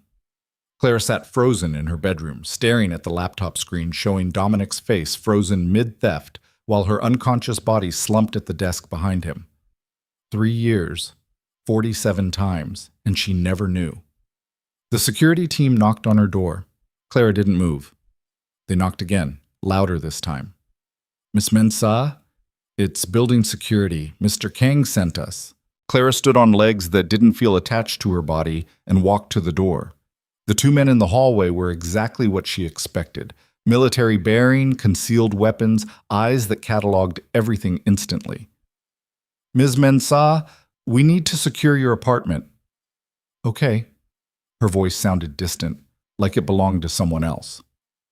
They moved past her, sweeping rooms with professional efficiency. Clara walked to her kitchen and sat at the table. Her laptop remained open in the bedroom, the video still paused on Dominic's face. Evidence of a crime she never reported because she never knew it happened. Her phone buzzed. "Min Jae. Security's with you?" "Yes?" "Good. I found some information on Sophia Vale. She's a sophomore at Columbia, computer science major. Graduated high school early. Extremely intelligent. She has videos of Dominic drugging me." Silence exploded on the other end. "What?" Clara's voice came out flat. "Dead. Hidden surveillance from Novolux. 47 videos over 3 years showing Dominic drugging me and stealing my work while I was unconscious. She's threatening to release them if I don't drop the charges against him." "Clara, he put something in my coffee. Probably my drinks at home, too. I thought I was just exhausted from overwork. I thought I was falling asleep at my desk because I was pushing too hard." Her hands started shaking again. "But I wasn't sleeping. I was unconscious. And he was stealing from me while I lay there helpless." "Where are the videos now?" She emailed one. Says she has 46 more ready to upload. Min Jae's breathing had changed. Harder. Angrier. "Forward me the email. All of it." Why? Because we're going to find her, and we're going to get those videos before she can release them. Clara laughed, but it came out broken. She's right, though. If those videos go public, everyone will ask why I didn't notice. They'll say I was incompetent, weak, that maybe I didn't actually build Novolux if I couldn't even tell my own boyfriend was drugging me. That's not... Yes, it is, Claire's voice cracked. I spent 4 years building a narrative about being the brilliant architect who got erased. But what if I was just the stupid girlfriend who got drugged repeatedly and never figured it out? Clara, listen to me. I thought I was so smart, so careful. I thought I knew what Dominic did to me, but I didn't know anything. She was crying now, full ugly sobs that made breathing difficult. I need to come there, Minjae said. No. Clara, I need to think. I don't know what I need. You need to not be alone right now. Security's here. That's not the same thing. Clara wiped her face roughly. I'll call you tomorrow. Don't hang up. She hung up. Then she sat at her kitchen table while security swept her apartment and the weight of Sophia's threat pressed down like concrete. 48 hours. Drop the charges or be destroyed. Let Dominic walk free or prove to the world that she'd been too blind to protect herself. There was no good choice. There was no winning. There was just survival or annihilation, and Clara had no idea which one she was capable of choosing. Morning came with CNN playing footage of Dominic Vale being led into federal court. Clara watched from her couch, unable to look away. He looked smaller somehow, diminished. The custom suit couldn't hide the defeat in his shoulders or the exhaustion carved into his face. Reporters screamed questions. Mr. Vale, are you accepting the plea deal? Did you really drug Dr. Mensah? That last question made Clara's stomach drop. The video hadn't leaked yet. So how did they know? Her phone buzzed. Another email from the unknown address. No video this time, just text. I told you I wasn't bluffing. Journalists now have anonymous tips about the drugging. They'll start digging. By tomorrow, they'll be asking you directly. And you'll have to choose, lie to protect yourself or tell the truth and admit you were too stupid to notice. 40 hours left. S. Clara's hands started shaking again. She'd underestimated Sophia Vale. The girl wasn't just threatening. She was executing a strategic campaign designed to destroy Clara's credibility before the videos ever dropped. Another text came through, this one from Minjae. Journalists are calling about drugging allegations. Don't answer. Don't make statements. I'm handling it. But he couldn't handle this. Nobody could. Because the truth was the truth, and the videos proved it. Dominic had drugged her, repeatedly, for years, and Clara never noticed because she trusted him completely. That level of blindness wasn't something spin doctors could fix. Clara stood and walked to her bedroom. The laptop still sat open, the video still frozen on Dominic's face. She hit play, watched herself drink the coffee, watched herself collapse, watched Dominic steal her work with the casual efficiency of someone who'd done it dozens of times before. Her phone rang. She didn't look at the caller ID. What? Clara, it's Agent Chen. I need you to come downtown. The SEC agent's voice was carefully neutral. Why? We've received information about additional crimes related to the Novolux case, specifically allegations of drugging and assault. I need to take your statement. Claire's throat closed. I don't know anything about that. Ms. Mensah, if Dominic Vale drugged you to steal intellectual property, that's a federal crime. We need your cooperation to prosecute. I can't. Can't or won't? Both. Silence on Agent Chen's end. Miss Mensah, are you being threatened? Yes, Clara wanted to scream. Yes, his daughter has videos that will destroy me. Yes, I'm trapped between letting a criminal walk free or proving to the world that I was too blind to protect myself. But she said nothing. I'll take your silence as confirmation, Chen said quietly. Where are you right now? Home. Stay there. I'm sending protection. I already have security. Federal protection. These are serious allegations, Clara. If someone's threatening you to keep you from testifying, nobody's threatening me. The lie tasted like ash. Then why won't you come downtown? Because I need time to think. You don't have time. Dominic's plea hearing is in 36 hours. If we're adding drugging charges, we need evidence now. Clara closed her eyes. 36 hours. Sophia's deadline was 40. The timelines were designed to crush her. "I'll call you back," Clara said. "Clara." She hung up. Then she pulled up her contacts and dialed the last person she wanted to talk to. The phone rang 4 times before he answered. "Clara?" Dominic's voice sounded wrecked. "How did you get this number?" "Your daughter called me." Silence. "What did she say?" "She showed me the videos, Dominic, all of them." She heard him exhale slowly. "I'm sorry." The words landed like nothing. "You're sorry?" Clara's voice came out strangled. "You drugged me 47 times. You violated me in ways I don't even have language for. And you're sorry. I never wanted to hurt you." "You assaulted me," Clara screamed. "You put drugs in my drinks and stole from me while I lay unconscious, and you think sorry covers that?" "It wasn't like that." "Then what was it like, Dominic? Explain to me how drugging your girlfriend repeatedly is something other than assault." He didn't answer. Clara's hand shook so hard she could barely hold the phone. "Tell your daughter to destroy the videos." "I can't." "Yes, you can. Tell her this is over. Tell her to stop." "She won't listen to me. She hasn't listened to me since her mother and I divorced. She blames me for everything, and now—" His voice cracked. "Now she's trying to save me the only way she knows how, by destroying you." Clara's laugh came out bitter. "Like father, like daughter. That's not fair."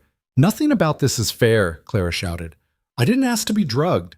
I didn't ask to have my work stolen. I didn't ask for any of this." "Neither did I." The audacity made Clara's vision go red. "You chose this, every single piece of it. You chose to drug me. You chose to steal my work. You chose to erase me from Novolux. This entire disaster is your creation. And you chose to destroy me instead of just walking away." The words hung between them. "I had every right. I know," Dominic interrupted. "I know you did. But rights and choices aren't the same thing. You could have rebuilt your life without burning down mine. But you wanted revenge. I wanted truth. You wanted me to suffer." Clara opened her mouth to deny it, but couldn't, because he was right. She did want him to suffer. "Tell Sophia to destroy the videos," Clara said quietly. "If I could, I would. But she's doing this to protect me. And I can't—" His voice broke completely. "I can't stop her from loving me the way I couldn't stop myself from destroying you." He hung up. Clara sat in the silence of her apartment while security moved quietly in the hallway and the weight of impossible choices pressed down until she couldn't breathe. 40 hours. Then the videos dropped and everyone learned that Clara Mensa, brilliant architect, feminist icon, symbol of women reclaiming stolen work, had spent 3 years getting drugged by her boyfriend and never noticed. The narrative would shift instantly, from genius to victim, from hero to cautionary tale, from someone who fought back to someone too broken to save herself. And Dominic would walk free because Sophia was right. If those videos went public, Clara's credibility would evaporate. Any testimony she gave would be questioned. Any evidence she provided would be dismissed as the bitter revenge of a woman too embarrassed to admit she'd been fooled. Clara stood and walked to the window. Atlanta stretched beneath gray clouds, indifferent to her crisis. Somewhere in the city, Min-jae was probably mobilizing resources to find Sophia. Somewhere else, Agent Chen was building a case that required Clara's cooperation. And here, Clara stood at the intersection of truth and survival, forced to choose between them. Her phone buzzed. Text from Min-jae. Found her. Columbia campus. I can have someone grab her before she uploads anything. Clara stared at the message. Grab her. Like Sophia was property to be seized. Like violence solved problems instead of creating new ones. She typed back. No. Immediate response. Clara, she's going to destroy you. I know. Then let me stop her. Clara's fingers hovered over the keyboard. Part of her, the part that had spent 4 years planning Dominic's downfall, wanted to say yes, wanted to let Min-jae's people disappear Sophia into whatever dark corner criminal empires used for problems that needed solving. But that wasn't who Clara was. Or at least, it wasn't who she wanted to be. No violence, she typed. I'll handle this. How? Clara didn't have an answer, so she didn't respond. Instead, she opened her laptop and pulled up the video again, watched herself drink the coffee. watched herself collapse, watched Dominic steal her work, and somewhere in the watching, a terrible clarity settled over her. The videos were evidence of a crime, not against Clara's reputation, against Clara's body. What Dominic did wasn't just intellectual theft, it was assault, battery, violations that carried criminal penalties separate from the fraud charges. And if Sophia released the videos trying to embarrass Clara, she'd actually be providing evidence that would send Dominic to prison for decades instead of years. Clara picked up her phone and called Agent Chen. "I'm ready to give my statement." "About the drugging?" "Yes." "When can you come downtown?" "Now. But I need you to understand something first." "What?" Clara took a deep breath. "There are videos. Surveillance footage showing Dominic drugging me repeatedly over 3 years. His daughter has them, and she's threatening to release them publicly if I don't drop the charges." Silence. Then, "Forward me everything she sent you, every email, every video, every threat." "If those videos go public, then we have ironclad evidence of multiple felonies," Chen interrupted, "and Sophia Vale gets charged with extortion and obstruction of justice." Something loosened in Clara's chest. "You don't think it makes me look weak? That I didn't notice?" "Clara," Chen's voice gentled, "victims of drugging don't look weak. They look like victims, and perpetrators look like criminals. That's how this works." Clara felt tears building again. "I spent 4 years trying to prove I was strong enough to fight back. And you were. You are. But strength doesn't mean you weren't also harmed. Both things can be true." Clara wiped her face. "I'll send you everything, but Chen?" "Yeah?" "I want immunity for Sophia." "What?" "She's actively committing a felony. She's 19 years old trying to save her father. If we prosecute her, we're just creating another victim." "She threatened you." "I know, but prosecuting her doesn't undo what Dominic did. It just destroys one more life." Chen sighed. "I'll talk to the prosecutor, but no promises. That's all I'm asking." They hung up. Clara forwarded every email, every video, every piece of evidence Sophia had sent. Then she called Min Jae. "I'm going to the SEC office. I'm giving them everything." "Clara, I assure. The videos prove Dominic drugged me. That's multiple counts of assault and battery. Even if Sophia releases them publicly, they just make his crimes worse." Silence on Min Jae's end. Then, "You're sure?" "No, but I'm doing it anyway. I'm coming with you." "You don't—" "I'm coming with you," he repeated, firmer this time. Clara closed her eyes. "Okay. I'll be there in 20 minutes. He hung up. Clara sat in her apartment surrounded by security and evidence and the wreckage of her old life, finally understanding something fundamental. She couldn't control the narrative. She couldn't make people see her as strong instead of victimized. She couldn't force the world to understand that being harmed and fighting back weren't contradictory. All she could control was the truth. And the truth was that Dominic Vale had drugged her, violated her, and stolen from her. Whether that made her look weak or strong didn't matter. It was what happened. And Clara Mensah had spent 4 years learning that the truth was worth protecting, even when it hurt. Especially when it hurt. She stood and got dressed. 20 minutes later, Min Jae arrived with a security detail that could have invaded a small country. He took one look at her face and pulled her into his arms. Clara let herself be held for exactly 30 seconds. Then she pulled back. "I need to do this." "I know." They walked out of her apartment together, and Clara Mensah drove toward the federal building carrying evidence that would either destroy her reputation or cement Dominic's guilt. She didn't know which, but she knew she was done letting fear make her choices. The truth would land wherever it landed, and Clara would survive, like she always did. The federal building's fluorescent lights made everything look like a crime scene. Clara sat across from Agent Chen in an interrogation room that smelled like stale coffee and desperation. Min Jae stood against the wall behind her, silent but present, his mere existence a reminder that she wasn't alone in this. Chen had a recorder running and a legal pad covered in notes. "Start from the beginning," Chen said. "First time you remember being drugged." Clara's hands were clasped so tightly in her lap her knuckles had gone white. "I don't remember the first time. That's the problem. I thought I was just exhausted, falling asleep at my desk because I was working 18-hour days." "When did the exhaustion start?"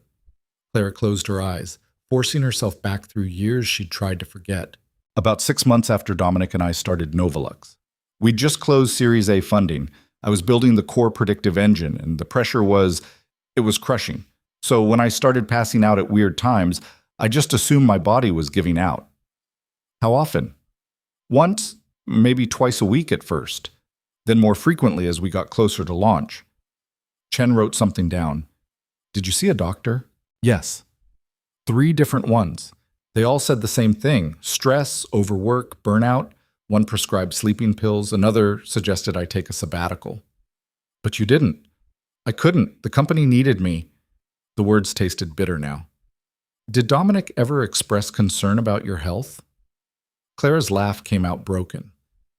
He was the most concerned person in the room, always bringing me coffee, making sure I ate, driving me home when I was too tired to function.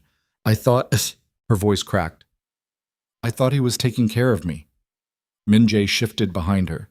She could feel his rage radiating like heat. Chen leaned forward. Clara, I need you to watch the videos again. All of them. I need you to identify dates, locations, what was stolen each time. Can you do that? Clara's stomach turned. Do I have to? If we're prosecuting Dominic for assault and battery in addition to fraud, we need a complete timeline. I know it's hard. You don't know anything, Clara interrupted. Her voice came out sharper than she intended. You don't know what it's like to watch yourself get violated 47 times and realize you were too stupid to notice.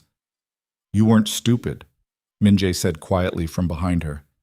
You were trusting someone you loved. That's not the same thing.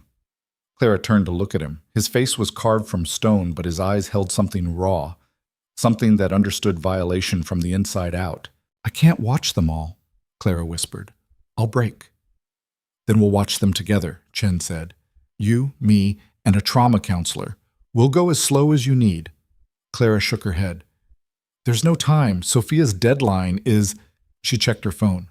37 hours. If we don't move fast, she releases everything anyway. Let her, Chen said. Clara's head snapped up. What? Let her release the videos. It doesn't change the evidence. It just makes her complicit in witness intimidation and obstruction. But my reputation, your reputation will survive. Dominic's won't. And honestly, Clara, I think you need to stop protecting his daughter from consequences. She's an adult making adult choices. Clara looked down at her hands. Chen was right. Sss. Sophia was 19, not 9. Old enough to understand that extortion was illegal. Old enough to know that releasing revenge porn, because that's what this was, footage of Clara unconscious and vulnerable, carried criminal penalties. But Clara also remembered being 19. Remembered the desperate loyalty to people who didn't deserve it. Remembered making terrible choices because the alternative felt like abandonment. Give me 24 hours, Clara said. Let me talk to her. If she doesn't destroy the videos by tomorrow, we prosecute. Deal? Chen studied her face for a long moment. 24 hours. But Clara, if she releases even one video before then, all bets are off. Understood. They spent the next 3 hours going through documentation. Timeline construction. Evidence organization. By the time Clara walked out of the federal building, exhaustion had settled into her bones like concrete. Min-jae guided her toward the car with one hand on the small of her back. You need food, he said. I need sleep. Food first, then sleep. He drove them to a Korean restaurant that was somehow still open at 11 p.m., the kind of place with paper lanterns and wooden tables and food that tasted like someone's grandmother made it. Clara picked at bibimbap while Min-jae watched her with concern carved into his features. Stop looking at me like I'm going to shatter, she said. You just watched yourself get drugged on camera. You're allowed to shatter. I don't have time to shatter. I need to find Sophia before she does something that destroys both our lives. Min-jae set down his chopsticks. My people can still... No. Clara's voice was firm. No violence. No intimidation. I talk to her like a human being, or this whole thing becomes exactly what Dominic always said it was. Revenge instead of justice. Sometimes revenge and justice are the same thing. Not this time. They ate in silence for a while. Finally, Min-jae spoke again. My sister's name was Ji-yeon. Clara looked up. He was staring at his food, jaw tight. She was 3 years younger than me, brilliant, kind, everything I wasn't. His hands curled into fists. The man who stole her work was her mentor, someone she trusted completely. When she tried to expose him, he destroyed her so thoroughly that she couldn't see a way forward. Min-jae, say... I found her in her apartment. Pills. Empty bottles everywhere. His voice had gone flat. Dead. The note said she was tired of fighting, tired of nobody believing her. Clara reached across the table and took his hand. He looked down at their joined fingers like he didn't understand how they got there. After she died, I became what I am now. Built an empire on violence and fear because I learned that power was the only thing that mattered. That truth didn't win unless you had the force to make people listen. He looked up at her. But watching you fight Dominic, choosing truth over comfort, evidence over silence, it reminded me that Ji-yeon wanted to win the right way. She didn't want revenge. She wanted acknowledgement. His grip tightened. Don't let Sophia turn you into me. Don't let this make you someone who solves problems with violence. Clara's throat closed. What if talking doesn't work? Then we try something else, but you try talking first, because that's who you are. They finished eating in silence, heavy with grief and possibility. Min-jae drove Clara back to her apartment. Security was waiting in the hallway. Different faces, same military bearing. Get some sleep, Min-jae said. Tomorrow you find Sophia. Tonight you rest. Clara nodded, but sleep felt impossible. She showered, trying to wash away the residue of the day, put on pajamas that felt too soft against skin that wanted armor. Climbed into bed and stared at the ceiling while her mind replayed the videos on infinite loop. Dominic's hand on her shoulder. The coffee. Her head hitting the desk, over and over and over. Her phone buzzed, text from an unknown number. I know Agent Chen is building a case. I know you gave her the videos, but it won't matter. Because tomorrow morning, every major news outlet in America wakes up to footage of you getting drugged by your boyfriend for 3 years, and by noon, you'll be the most famous victim in tech. Is that really what you want? To be defined by what he did to you? 32 hours. Z. Clara stared at the message until the screen went dark. Then she did something impulsive. She called the number. Sophia answered on the third ring. What do you want? Her voice was younger than Clara expected, scared underneath the bravado. To talk. In person. Why would I meet you? Because you're not a monster and neither am I. We're just two people trying to survive men who hurt us. Silence on the other end. My father didn't hurt me. Maybe not physically, but he's hurting you now by making you clean up his mess, by putting you in a position where you have to commit crimes to save him. I'm not committing crimes. Extortion is a crime, Sophia. So is witness intimidation. So is distributing footage of someone unconscious without their consent. You're 19 years old and you're about to catch federal charges because your father can't face consequences. More silence. Then, where? Columbia campus, tomorrow morning. Just you and me. No security? Clara hesitated. Min-jae would lose his mind if she went anywhere without protection, but Sophia wouldn't talk if she felt cornered. No security, Clara agreed. Just us. 10 a.m. Butler Library. Come alone or I upload everything. The line went dead. Clara sat in her bed, heart hammering, already knowing she'd just made a promise she couldn't keep. Because Min-jae would never let her walk into a meeting with someone who'd threatened her life without backup. But maybe he didn't need to know. Dawn came gray and cold. Clara dressed carefully, jeans, sweater, jacket that could hide the small canister of pepper spray she slipped into her pocket. Just in case. She left a note for security saying she was going for coffee. Then she slipped out the back stairs and called an Uber. The ride to New York felt surreal. Trees blurred past the windows. Other cars full of people living normal lives where nobody was blackmailing them with evidence of assault. Her phone buzzed repeatedly. Min-jae calling, security calling, Agent Chen calling. She ignored them all. This conversation needed to happen without witnesses, without pressure. Just two women trying to find a way forward that didn't destroy both their lives. Columbia's campus looked exactly like the brochures. Ivy-covered buildings, students hurrying between classes, the kind of institutional beauty that promised futures worth building. Clara found Butler Library and walked inside. The main reading room was massive. High ceilings, rows of wooden desks, students bent over laptops and textbooks with the focused intensity of people who still believed education would save them.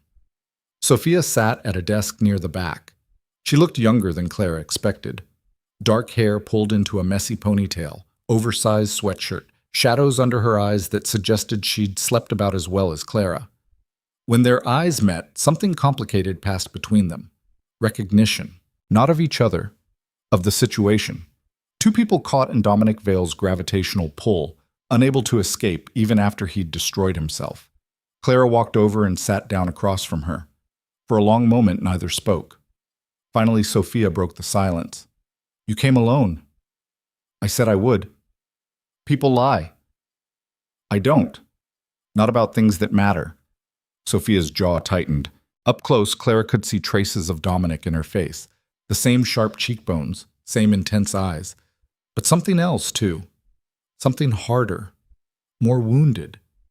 "Why are you doing this?" Clara asked quietly. "You know why. You destroyed my father. Your father destroyed himself. I just stopped protecting him. He made mistakes. He committed crimes, Sophia, repeatedly, for years. So you're perfect?"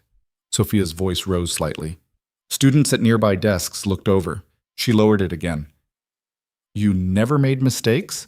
Never hurt anyone?" Clara took a breath. "I'm not perfect, but I didn't drug anyone. I didn't steal intellectual property. I didn't systematically erase someone from the company they built." "He gave you everything. He took everything," Clara interrupted. "And now you're trying to do the same thing by threatening to release those videos." Sophia's hands curled into fists on the desk. "You don't understand what it's like. Watching your father fall apart. Watching the news call him a thief and a fraud. Watching your family name turn into a punchline. You're right. I don't understand that. But I do understand watching someone you love betray you so completely, you question your own sanity. I understand spending years wondering if you're crazy or if the world really is as unfair as it feels." Something flickered across Sophia's face. "He loved you," she said quietly. "In his own broken way, he actually loved you. Love doesn't drug people. Love makes people desperate." Clara leaned forward. "Sophia, those videos don't just embarrass me. They're evidence of assault. Multiple counts. If you release them, you're not saving your father. You're giving prosecutors ammunition to add 20 years to his sentence." Sophia blinked. Clearly this hadn't occurred to her. "But the lawyer said—" "What lawyer?" "My father's defense attorney. He said the videos would discredit you, make you look incompetent, that juries wouldn't believe someone that smart could be drugged repeatedly without noticing." Rage flashed through Clara's chest. "Your father's lawyer is using you. Those videos prove felony assault. They don't help Dominic. They bury him." Sophia's face went pale. "You're lying. Call Agent Chen at the SEC. Ask her yourself." Clara slid a business card across the desk. Sophia stared at it like it was a bomb. I can't. You're 19 years old committing federal crimes because a defense attorney convinced you it would help your father. But it won't. It'll just destroy both of you." Sophia's hands started shaking. "He's all I have. My mom remarried some banker who pretends I don't exist. My stepdad thinks I'm a burden. Dad's the only person who—" Her voice broke. "He's the only person who acts like I matter." Clara's anger softened into something more complicated. "I understand, but Sophia, your father drugged me, violated me, stole from me, and now he's letting you commit crimes to protect him instead of telling you to stop. Is that really someone who has your best interests at heart?" Tears spilled down Sophia's face. "I don't know what else to do. If he goes to prison, I lose him. And I can't lose anyone else." Clara reached across the desk slowly and took Sophia's hand. The girl flinched but didn't pull away. "You won't lose him completely. Prison visits exist, phone calls, letters. But if you release those videos, you'll lose yourself. You'll become someone who hurts people to protect someone who doesn't deserve protection. And you can't come back from that." Sophia sobbed once, harsh and broken. "Why are you being nice to me? I threatened you. I tried to destroy you." "Because you're 19 and scared and your father put you in an impossible situation. That's not your fault." "It feels like my fault. I know, but it's not.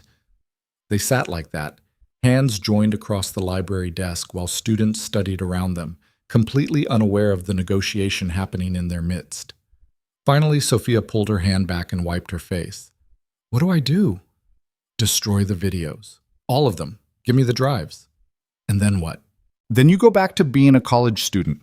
You let the legal system handle your father. You build a life that doesn't depend on protecting someone else's lies. Sophia looked down at her backpack. Clara's heart stopped. Slowly, Sophia reached inside and pulled out 3 external hard drives. These are all of them. Every camera, every angle, every time. She pushed them across the desk. Clara stared at the drives like they were weapons, which they were. Sophia,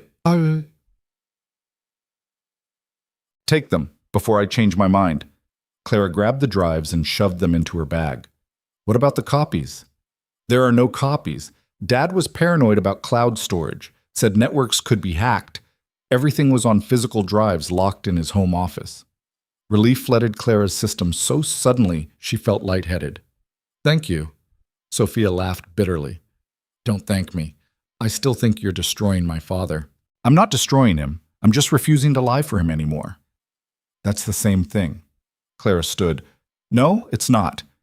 But I understand why it feels that way. She turned to leave. Clara? Clara looked back. Sophia's face was blotchy from crying, young and old at the same time. Did you really love him, my dad? Clara considered lying, considered softening the truth into something easier to carry, but she'd spent too many years doing that already.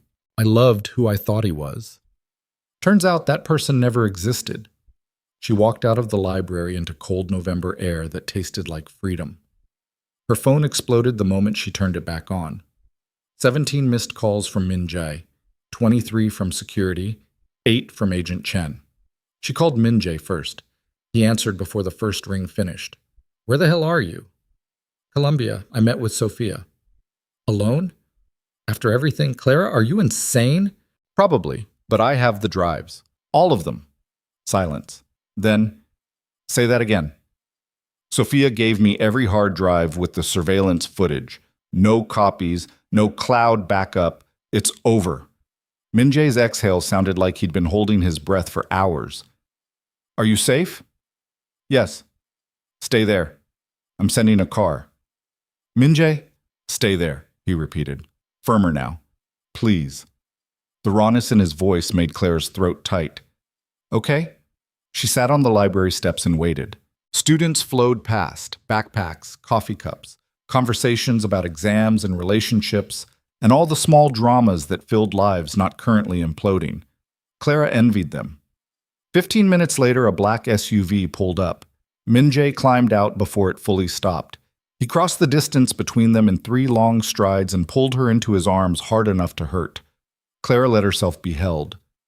Don't do that again, he said against her hair. Which part? Any of it. All of it. Disappearing without security. Meeting someone who threatened your life. Giving me a heart attack before noon. Clara pulled back to look at his face. Real fear lived there, raw and unguarded. I'm sorry. Don't be sorry, just don't do it again. He kissed her then, hard and desperate, and completely inappropriate for the middle of a college campus. Clara kissed him back. When they finally broke apart, Min Jae rested his forehead against hers. I can't lose you, he whispered. You won't. You don't know that. Yes, I do. Because I don't break. I just bend until everything else does. Min Jae laughed despite himself. That's the most arrogant thing I've ever heard. Learned from the best. They climbed into that SUV. Clara handed him the hard drives. He turned them over in his hands like they were grenades. What do you want to do with these? Give them to Agent Chen. Let her use them to prosecute Dominic for assault, but keep one video, the clearest one, the one that shows exactly what he did. Why? Clara's jaw tightened. Because Dominic's plea hearing is tomorrow, and I want him to see it. I want him to watch himself drug me and know that I know, that everyone knows, that his daughter knows. Min Jae studied her face. That's cruel. Yes, I approve. They drove back to Manhattan in comfortable silence. Clara's phone buzzed. Agent Chen. Please tell me you didn't do anything stupid? Define stupid. Clara, I have the drives. All of them. Sophia Vale gave them to me voluntarily. Stunned silence on the other end. You're serious? Completely. I'm bringing them to you now, but I need you to do something for me. What? Tomorrow at Dominic's plea hearing, I want to play one of the videos in court before he allocates, before he makes his statement. I want him to see what he did to me in front of a judge. Clara, that's necessary. He needs to face it, not just admit it in paperwork, actually see it. Chen exhaled slowly. I'll talk to the prosecutor, but if the judge says no, then we tried. They arrived at the federal building 20 minutes later. Agent Chen met them in the lobby with two other prosecutors Clara didn't recognize.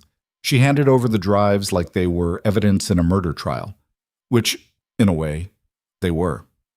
Murder of trust, of safety, of the person Clara used to be before she learned that love and violation could coexist. Chen took the drives carefully. We'll need your testimony, full deposition, trauma counselor present. Tomorrow, after the plea hearing. Clara, tomorrow, Clara repeated. I need to see his face when he realizes I'm not protecting him anymore. Chen looked at Min Jae. He shrugged. She's been making decisions that terrify me all day. I've given up trying to stop her. Chen almost smiled. Fine. Tomorrow. But Clara, after this, you need actual rest. Therapy. Time to process what happened to you. After, Clara agreed. They left the federal building as sunset painted Manhattan gold and violent. Min Jae drove Clara back to her apartment. Security was waiting, furious and relieved in equal measure. Ms. Mensah, you cannot disappear like that. I know. I'm sorry. It won't happen again. She walked inside and collapsed on her couch. Min Jae sat beside her. You should eat something. I should sleep. Food first. Clara turned to look at him. Why are you doing this? Doing what? Taking care of me. You barely know me. We've kissed 3 times and had maybe 10 actual conversations. This isn't your problem. Min Jae was quiet for a long moment. My sister died alone, he said finally. Afraid and convinced nobody cared enough to save her. I swore after that I would never let someone He stopped. Someone I cared about face darkness alone. Claire's chest tightened. You care about me? Obviously. Why? Because you're brilliant and terrifying, and you don't let fear make your choices. Because watching you fight back reminded me that truth matters even when it's hard. Because, he turned to face her fully, because I've spent 20 years building an empire on violence, and you make me want to be someone who builds things instead of destroying them. Clara couldn't breathe properly. Min Jae, I know it's too fast. I know we barely know each other. I know I'm a criminal, and you're everything good I'm not. But I can't help how I feel. Clara reached up and touched his face. I don't think you're not good. I think you're someone who got hurt and learned to hurt back.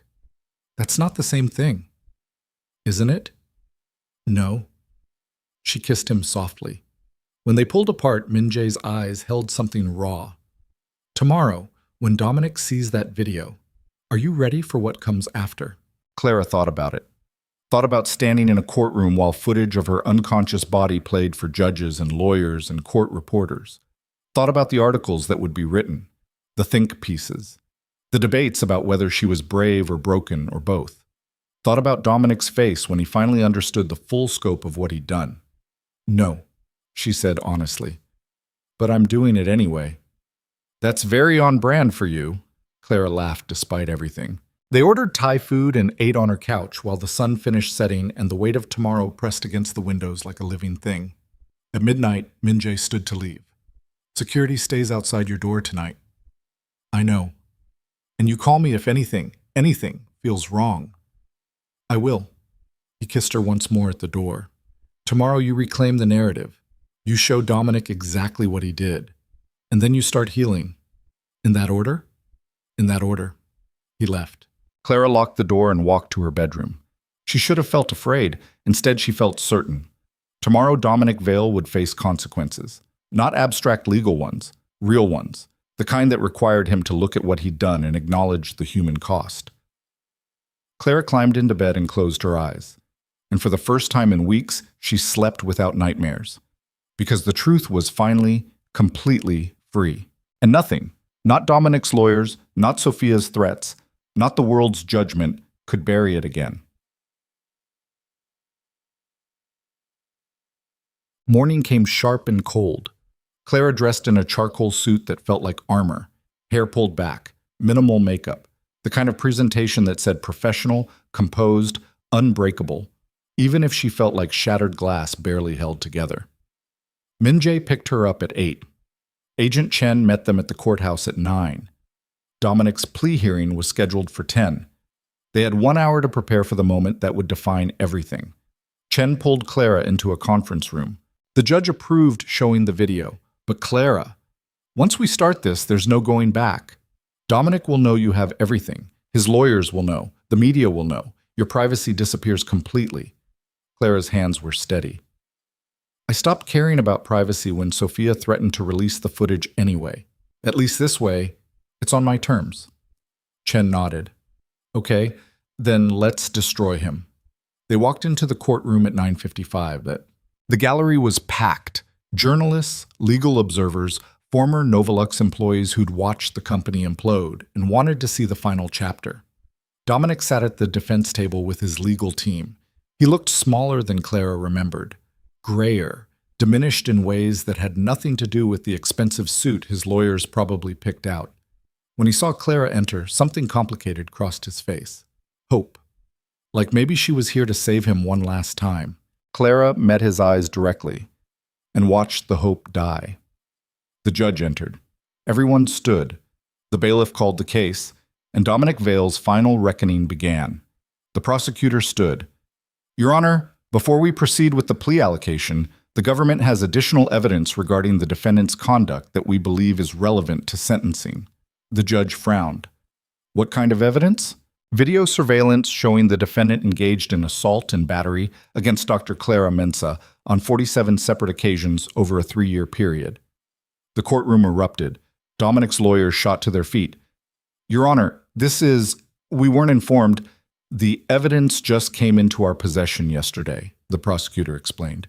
We're providing it now in the interest of full disclosure. The judge looked skeptical. Miss Prosecutor, this is highly irregular.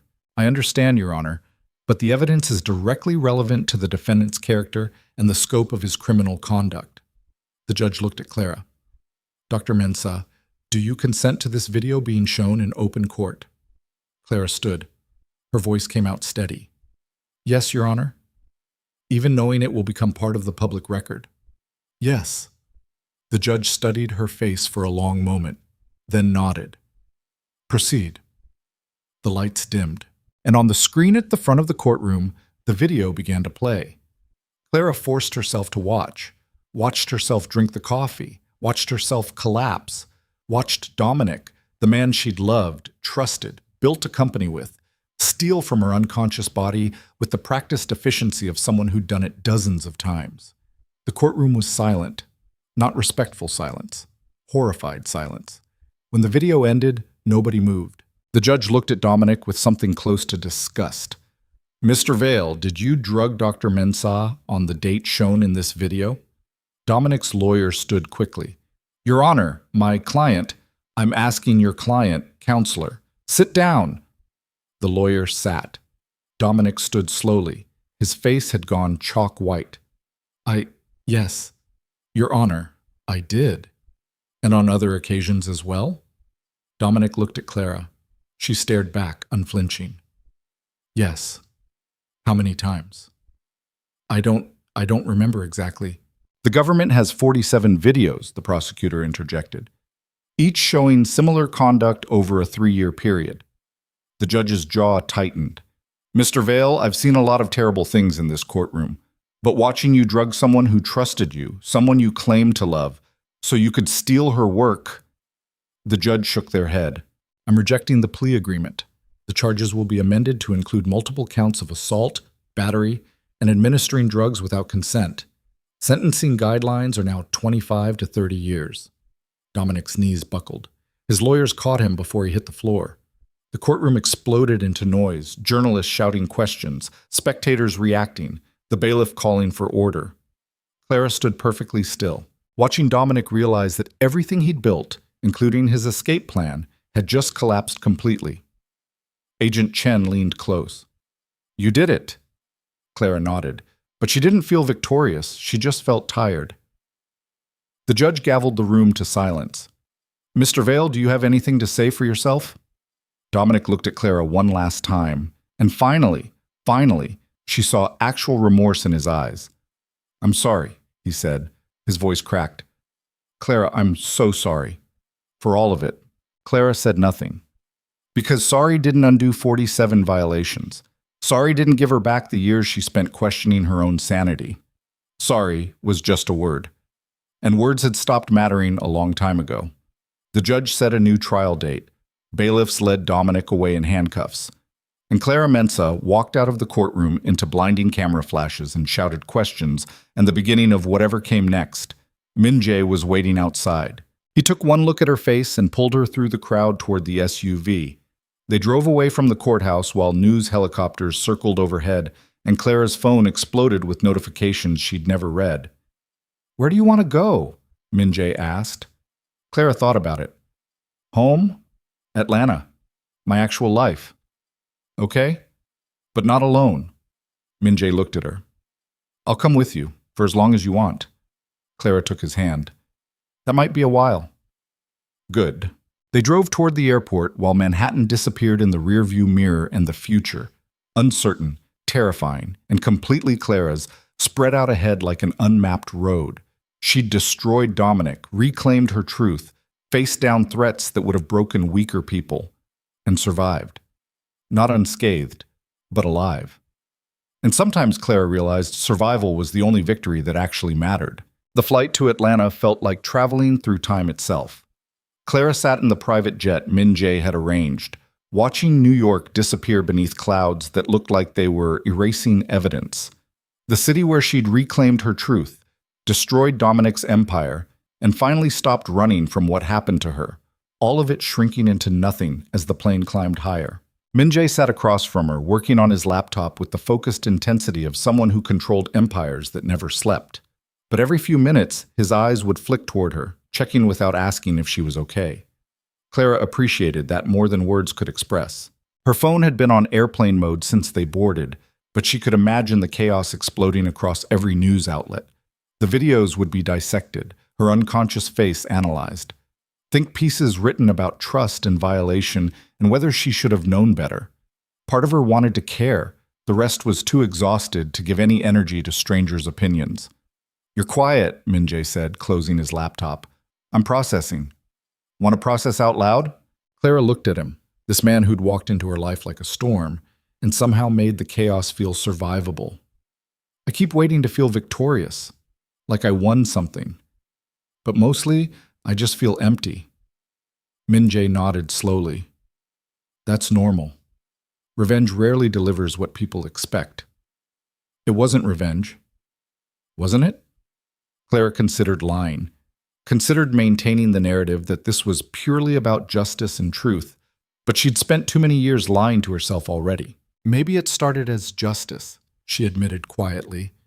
"But somewhere along the way, part of me wanted him to suffer the way I suffered, wanted him to feel helpless and violated and erased. And now that he is? Now I don't know what I am." Min Jae reached across the small table between them and took her hand. "You're someone who survived something terrible and refused to stay silent. That's enough." "Is it?" "Yes." The certainty in his voice made Clara's throat tight. They landed in Atlanta 2 hours later to gray skies and air that smelled like home. Clara's apartment felt smaller than she remembered, like the last few weeks had expanded her understanding of what was possible and impossible in the world, and everything familiar had shrunk to accommodate that new knowledge. Security swept the place anyway. Min Jae made coffee while Clara stood at her window overlooking the city that had sheltered her during the years she spent rebuilding herself in silence. "What happens now?" she asked. Min Jae came to stand beside her, 2 mugs in hand. "Whatever you want. That's not helpful." "It's honest." He handed her a mug. You spent 4 years planning Dominic's downfall. Now that it's done, you get to decide who you are next. Clara sipped the coffee. It was perfect, which somehow made her want to cry. I don't know who I am without that mission driving me. Then you figure it out, one day at a time. They stood in comfortable silence, watching Atlanta wake up beneath them. Clara's phone buzzed. She turned it back on reluctantly, knowing the avalanche that waited. 317 notifications. She scrolled through them with detached curiosity. News alerts, interview requests, messages from former colleagues who'd ghosted her 4 years ago and suddenly wanted to reconnect. Venture capitalists who'd rejected her post-Novolux and now saw opportunity in her newfound fame. One message stood out. From Sophia Vale. Clara's finger hovered over it. You don't have to read it, Min-jae said quietly. I know, but she opened it anyway. Dr. Mensah. I watched the court footage. My dad's lawyers sent it to my mom thinking it would make us feel better. It didn't. I'm sorry, not for protecting him. I do that again because he's my father, but for trying to destroy you in the process. You were right. Those videos were evidence of crimes, not ammunition. I don't know if you can forgive me. I don't know if I even deserve forgiveness, but I needed you to know that I see you now, not as my dad's enemy, as someone he hurt. I hope you find peace. Sophia. Clara read it twice, then handed the phone to Min-jae. He read in silence, expression unreadable. What do you want to do? Clara thought about it. Thought about Sophia, 19 years old and desperate to save someone who'd put her in an impossible position. Thought about the videos she'd handed over. The choice she'd made to stop fighting, even though it meant losing her father to prison. I want to write back, Clara said. Saying what? Clara took the phone and typed slowly. Sophia. Forgiveness is complicated. I'm not there yet. Maybe I won't be for a long time, but I understand why you did what you did. And I hope you find a way to build a life that doesn't require protecting people who hurt others. You're 19. You have time to become someone different than your father. Use it. Clara. She hit send before she could second-guess it. Min-jae read over her shoulder and nodded slightly. That was generous. Maybe, or maybe I just don't want to carry any more hatred than I already do. The next few days passed in a blur. Agent Chen called to schedule Clara's full deposition. The trauma counselor assigned to the case reached out to set up sessions. Journalists camped outside Clara's building until security ran them off. And slowly, painfully slowly, Clara began the process of actually processing what Dominic had done to her. The counseling sessions were brutal. Sitting in a comfortable office with soft lighting while a professional with kind eyes asked Clara to describe each video in detail, to remember what she'd been working on each time she was drugged, to articulate how it felt to watch herself be violated repeatedly and realize she'd trusted her attacker completely. Some days, Clara could barely get through 30 minutes before she had to stop. Other days, she sat for hours, pulling apart the knot of trauma and shame and rage until her voice went hoarse and her eyes burned from crying. Min-jae was there every time she emerged, never asking what happened in the sessions, just present, solid, a reminder that surviving didn't require explanation. 2 weeks after the courthouse, Clara finally returned to her own company, the AI platform she'd built quietly over 4 years while the world forgot she existed. Her team greeted her with applause and relief and careful questions about whether she was okay. Clara lied and said yes. But at her desk, surrounded by code she'd written and architecture she'd designed without anyone to steal it, Clara felt something shift. This was hers. Completely, undeniably hers. Nobody could take it. Nobody could erase her name from it. Nobody could drug her and steal it while she lay unconscious. The certainty of that ownership felt like breathing for the first time in years. She dove into work with the focused intensity that had always defined her. 16-hour days building new predictive models. Meetings with clients who valued her expertise without questioning whether she actually possessed it. Pitches to investors who'd seen the news and suddenly understood that Clara Mensah wasn't just brilliant. She was someone who fought back when the world tried to erase her. Min-jae split his time between Atlanta and his operations in Asia, but he called every night. Sometimes they talked for hours. Sometimes they just sat on the phone in comfortable silence, Two people who'd found something unexpected in each other's wreckage. "I'm coming back to Atlanta this weekend," Min-jae said one Thursday evening. "You don't have to keep flying back and forth. I'm okay." "I know you're okay. I'm coming anyway." "Why?" A pause. "Because I miss you." Clara's chest tightened. "I miss you too." "Good. Then stop trying to convince me to stay away." He hung up before she could argue. Clara sat in her apartment, staring at the phone, and realized something that terrified her. She was falling in love with Kang Min-jae. Not the desperate, consuming love she'd felt for Dominic, the kind that made her ignore red flags and trust blindly. Something quieter, steadier. The kind of love built on witnessing each other's worst moments and choosing to stay anyway. That weekend, Min-jae showed up at her door with groceries and a plan to cook her an actual meal. Clara watched him move through her kitchen with the same efficiency he applied to everything, precise, controlled, competent. "You don't have to take care of me," she said. "I know." "Then why are you?" Min-jae looked up from chopping vegetables. "Because taking care of you doesn't mean I think you're helpless. It means I care enough to make your life easier when I can." Clara felt tears building. "I'm not good at accepting help." "I noticed. It feels like weakness." Min-jae set down the knife and came to stand in front of her. "Accepting help isn't weakness. It's trust. And Clara, after everything you've been through, trusting anyone is probably the bravest thing you could do." She kissed him then, hard and desperate and grateful. When they finally broke apart, Min-jae rested his forehead against hers. "I love you," he said quietly. "I know it's fast. I know we're both disasters. But I love you, and I needed you to know." Clara's breath caught. "I love you too." "Yeah?" "Yeah." They stood in her kitchen while the vegetables went cold and the future stretched ahead, uncertain and terrifying and somehow possible. 3 months after the courthouse, Dominic's trial began. Clara testified for 6 hours over 2 days, walked the jury through the videos, explained the code she'd written, detailed how Dominic had systematically erased her from Novolux while using her work to build his empire.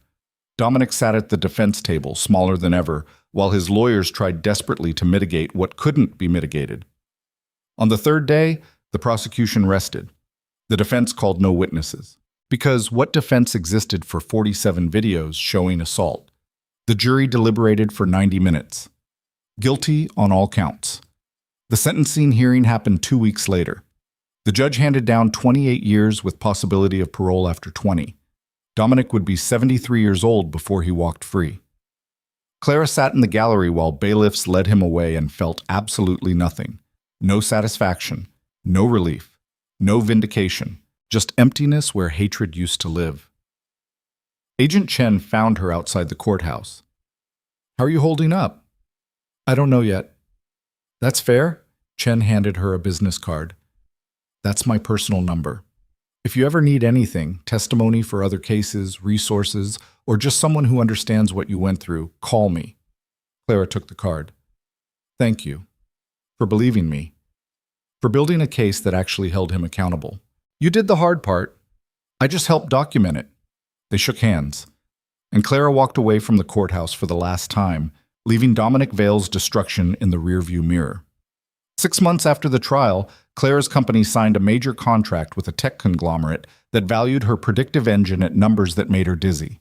Not Novolux numbers, better numbers, because these were built on her name, her reputation, and the understanding that Clara Mensa didn't just survive theft, she rebuilt stronger. The press coverage was extensive. Forbes called her a phoenix rising from Novolux's ashes. TechCrunch wrote a profile about women technologists reclaiming stolen work. NPR did an entire segment on intellectual property theft and the gender dynamics that made it possible. Clara ignored most of it.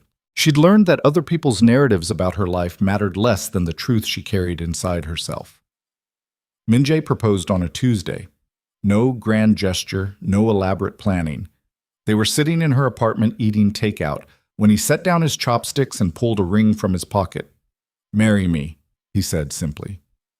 Clara stared at the ring, a simple platinum band with a single diamond that caught the light. "You're serious?" "Completely. We've known each other less than a year. I've known people my entire life and understood them less than I understand you in 6 months. Clara's hands started shaking. I'm a mess. I have PTSD from the drugging. I wake up screaming sometimes. I don't trust easily, and I probably never will completely. I know. And you still want to marry me? Especially because of all that. Clara, you're the strongest person I've ever met. You survived something that would have destroyed weaker people, and you didn't just survive. You rebuilt yourself into someone even more formidable. He took her hand. I want to build a life with you, not because you're perfect, because you're real. Clara looked down at their joined hands, thought about trust and violation and the courage it took to let someone close after being hurt so completely. Thought about Minji, this man who'd helped her when he didn't have to, who'd witnessed her worst moments and stayed, who'd built an empire on violence but chose gentleness with her. Okay, she whispered. Okay? Yes, I'll marry you. Minjae's smile was the most genuine thing she'd ever seen on his face. He slipped the ring onto her finger, and they sat in her apartment eating cold Chinese food while the future, uncertain but chosen, spread ahead like a road they'd build together. They got married 4 months later in a small ceremony in Seoul. Just immediate family, Agent Chen, and a handful of people who'd stood by Clara when the world tried to erase her. Sophia Vale sent a card. Clara almost didn't open it, but Minjae encouraged her, so she did. Inside was a simple message. Congratulations. I hope you find all the happiness my father tried to steal from you. S. Clara tucked the card away and didn't respond. Some bridges didn't need rebuilding. The honeymoon was 2 weeks in Iceland, glaciers and northern lights, and silence so profound it felt like the world had forgotten they existed. Minjae showed her parts of himself he'd never revealed to anyone, talked about Ji-yeon in detail for the first time, cried when he described finding her body. Clara held him while he broke and didn't try to fix it because some things couldn't be fixed. They just had to be survived. On their last night in Reykjavik, they stood on a balcony overlooking the city while snow fell in lazy spirals. Do you regret it? Minjae asked quietly. Regret what? Destroying Dominic, taking it as far as you did. Clara thought about it honestly. Thought about the cost, the trauma of watching those videos, the public exposure, the years of therapy she'd need to process what happened. Thought about the benefit, Dominic in prison, her name restored, her company thriving, justice actually served. No, she said finally. I don't regret it. It hurt like hell, and I'll carry scars from it forever. But I'm not sorry I fought back. Good. Do you regret helping me? Minjae pulled her closer. Helping you reminded me that I could be someone other than what my sister's death made me. That power could be used for truth instead of just control. He kissed her temple. So no, I don't regret a single moment. They stood in the snow while Iceland hummed quietly around them, and the weight of everything they'd survived settled into something bearable. 1 year after Dominic's sentencing, Claire received a letter. Prison mail, institutional stamp, familiar handwriting. She almost threw it away unopened. But curiosity won. Clara, I know I have no right to contact you. I know the lawyers would tell me this is stupid, but I'm writing anyway because I need you to know something. I've had a year to sit with what I did, a year to watch the videos the prosecution showed, a year to understand the difference between what I told myself and what actually happened. You were right about everything. I did steal your work. I did drug you. I did systematically erase you from the company we built together. And I told myself it was necessary, that investors wouldn't fund a woman technologist, that I was protecting the company. But the truth is simpler and uglier. I was protecting my ego. Because deep down, I knew you were smarter than me. I knew the engine was yours. I knew that without you, Novolux would never have existed. And instead of celebrating that, instead of being proud to build something with someone that brilliant, I felt threatened. So I erased you, not to protect the company, to protect the story I needed to believe about myself. I don't expect forgiveness. I don't deserve it. But I needed you to know that I finally understand what I took from you. Not just your work or your equity or your reputation, your safety, your trust, your ability to believe that love and violence were separate things. I destroyed all of that because I was too weak to admit I needed you. I'm sorry. I know sorry doesn't fix anything. I know it doesn't undo the damage. But it's true. I hope you've built something beautiful without me. I hope you found someone who celebrates your brilliance instead of fearing it. I hope you're happy. Dominic. Clara read the letter 3 times. Then she pulled out her phone and called Min Jae. Dominic wrote me. A pause. What did he say? Clara summarized the letter. Another pause, longer this time. How do you feel? I don't know. Part of me wants to believe he actually understands what he did. Part of me thinks this is just another manipulation. Both can be true. Clara looked down at the letter. Should I write back? Do you want to? She thought about it, thought about closure and forgiveness and whether either actually required communication. No, she said finally. I don't think I do. He said what he needed to say. I don't owe him a response. Then don't give him one. Clara folded the letter and put it in a drawer. Not thrown away. Just set aside. Evidence of something that happened but no longer controlled her. 2 years after the trial, Clara launched a foundation. The Mensa Foundation for Women in Technology provided funding, legal support, and mentorship for women whose intellectual property had been stolen by partners, employers, or co-founders. The first year, they helped 37 women reclaim their work. The second year, over 100. By year 5, the foundation had offices in 12 countries and had helped over 1,000 women fight back against theft that would have destroyed them a decade earlier. Clara ran it alongside her company, working 100-hour weeks that Min Jae constantly worried about. You're going to burn out, he said one evening. I'm fine. You're running 2 companies, Clara. You're allowed to slow down. I'll slow down when there are no more women whose work is being stolen. Min Jae sighed. You're impossible. You married me anyway. That I did. He pulled her away from her laptop and into his arms. Take tomorrow off. Spend it with me. I have meetings. Reschedule them. Clara started to argue, then stopped. Because Min Jae was right. She'd spent so many years fighting that she'd forgotten how to simply live. Okay, she said. Tomorrow, just us. They spent the next day in bed, talking and making love and existing in a space where trauma and triumph didn't define them. Just 2 people who'd found each other in the wreckage and built something that felt like home. 5 years after Dominic's sentencing, Clara received word that he was up for early parole. The news should have devastated her. Instead, she felt nothing.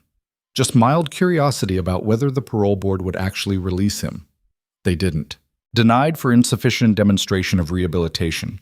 He'd serve at least another 5 years. Clara read the notification and closed the email without responding.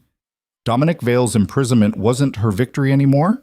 Her victory was the foundation, her company, her marriage, her ability to wake up without fear most mornings. That was enough. On their 5th anniversary, Min Jae surprised Clara with something unexpected. A small art gallery in Seoul displaying her sister Ji-yeon's original security protocols. He'd spent years tracking down her work, documenting her contributions, building a permanent exhibition that would ensure her name lived on.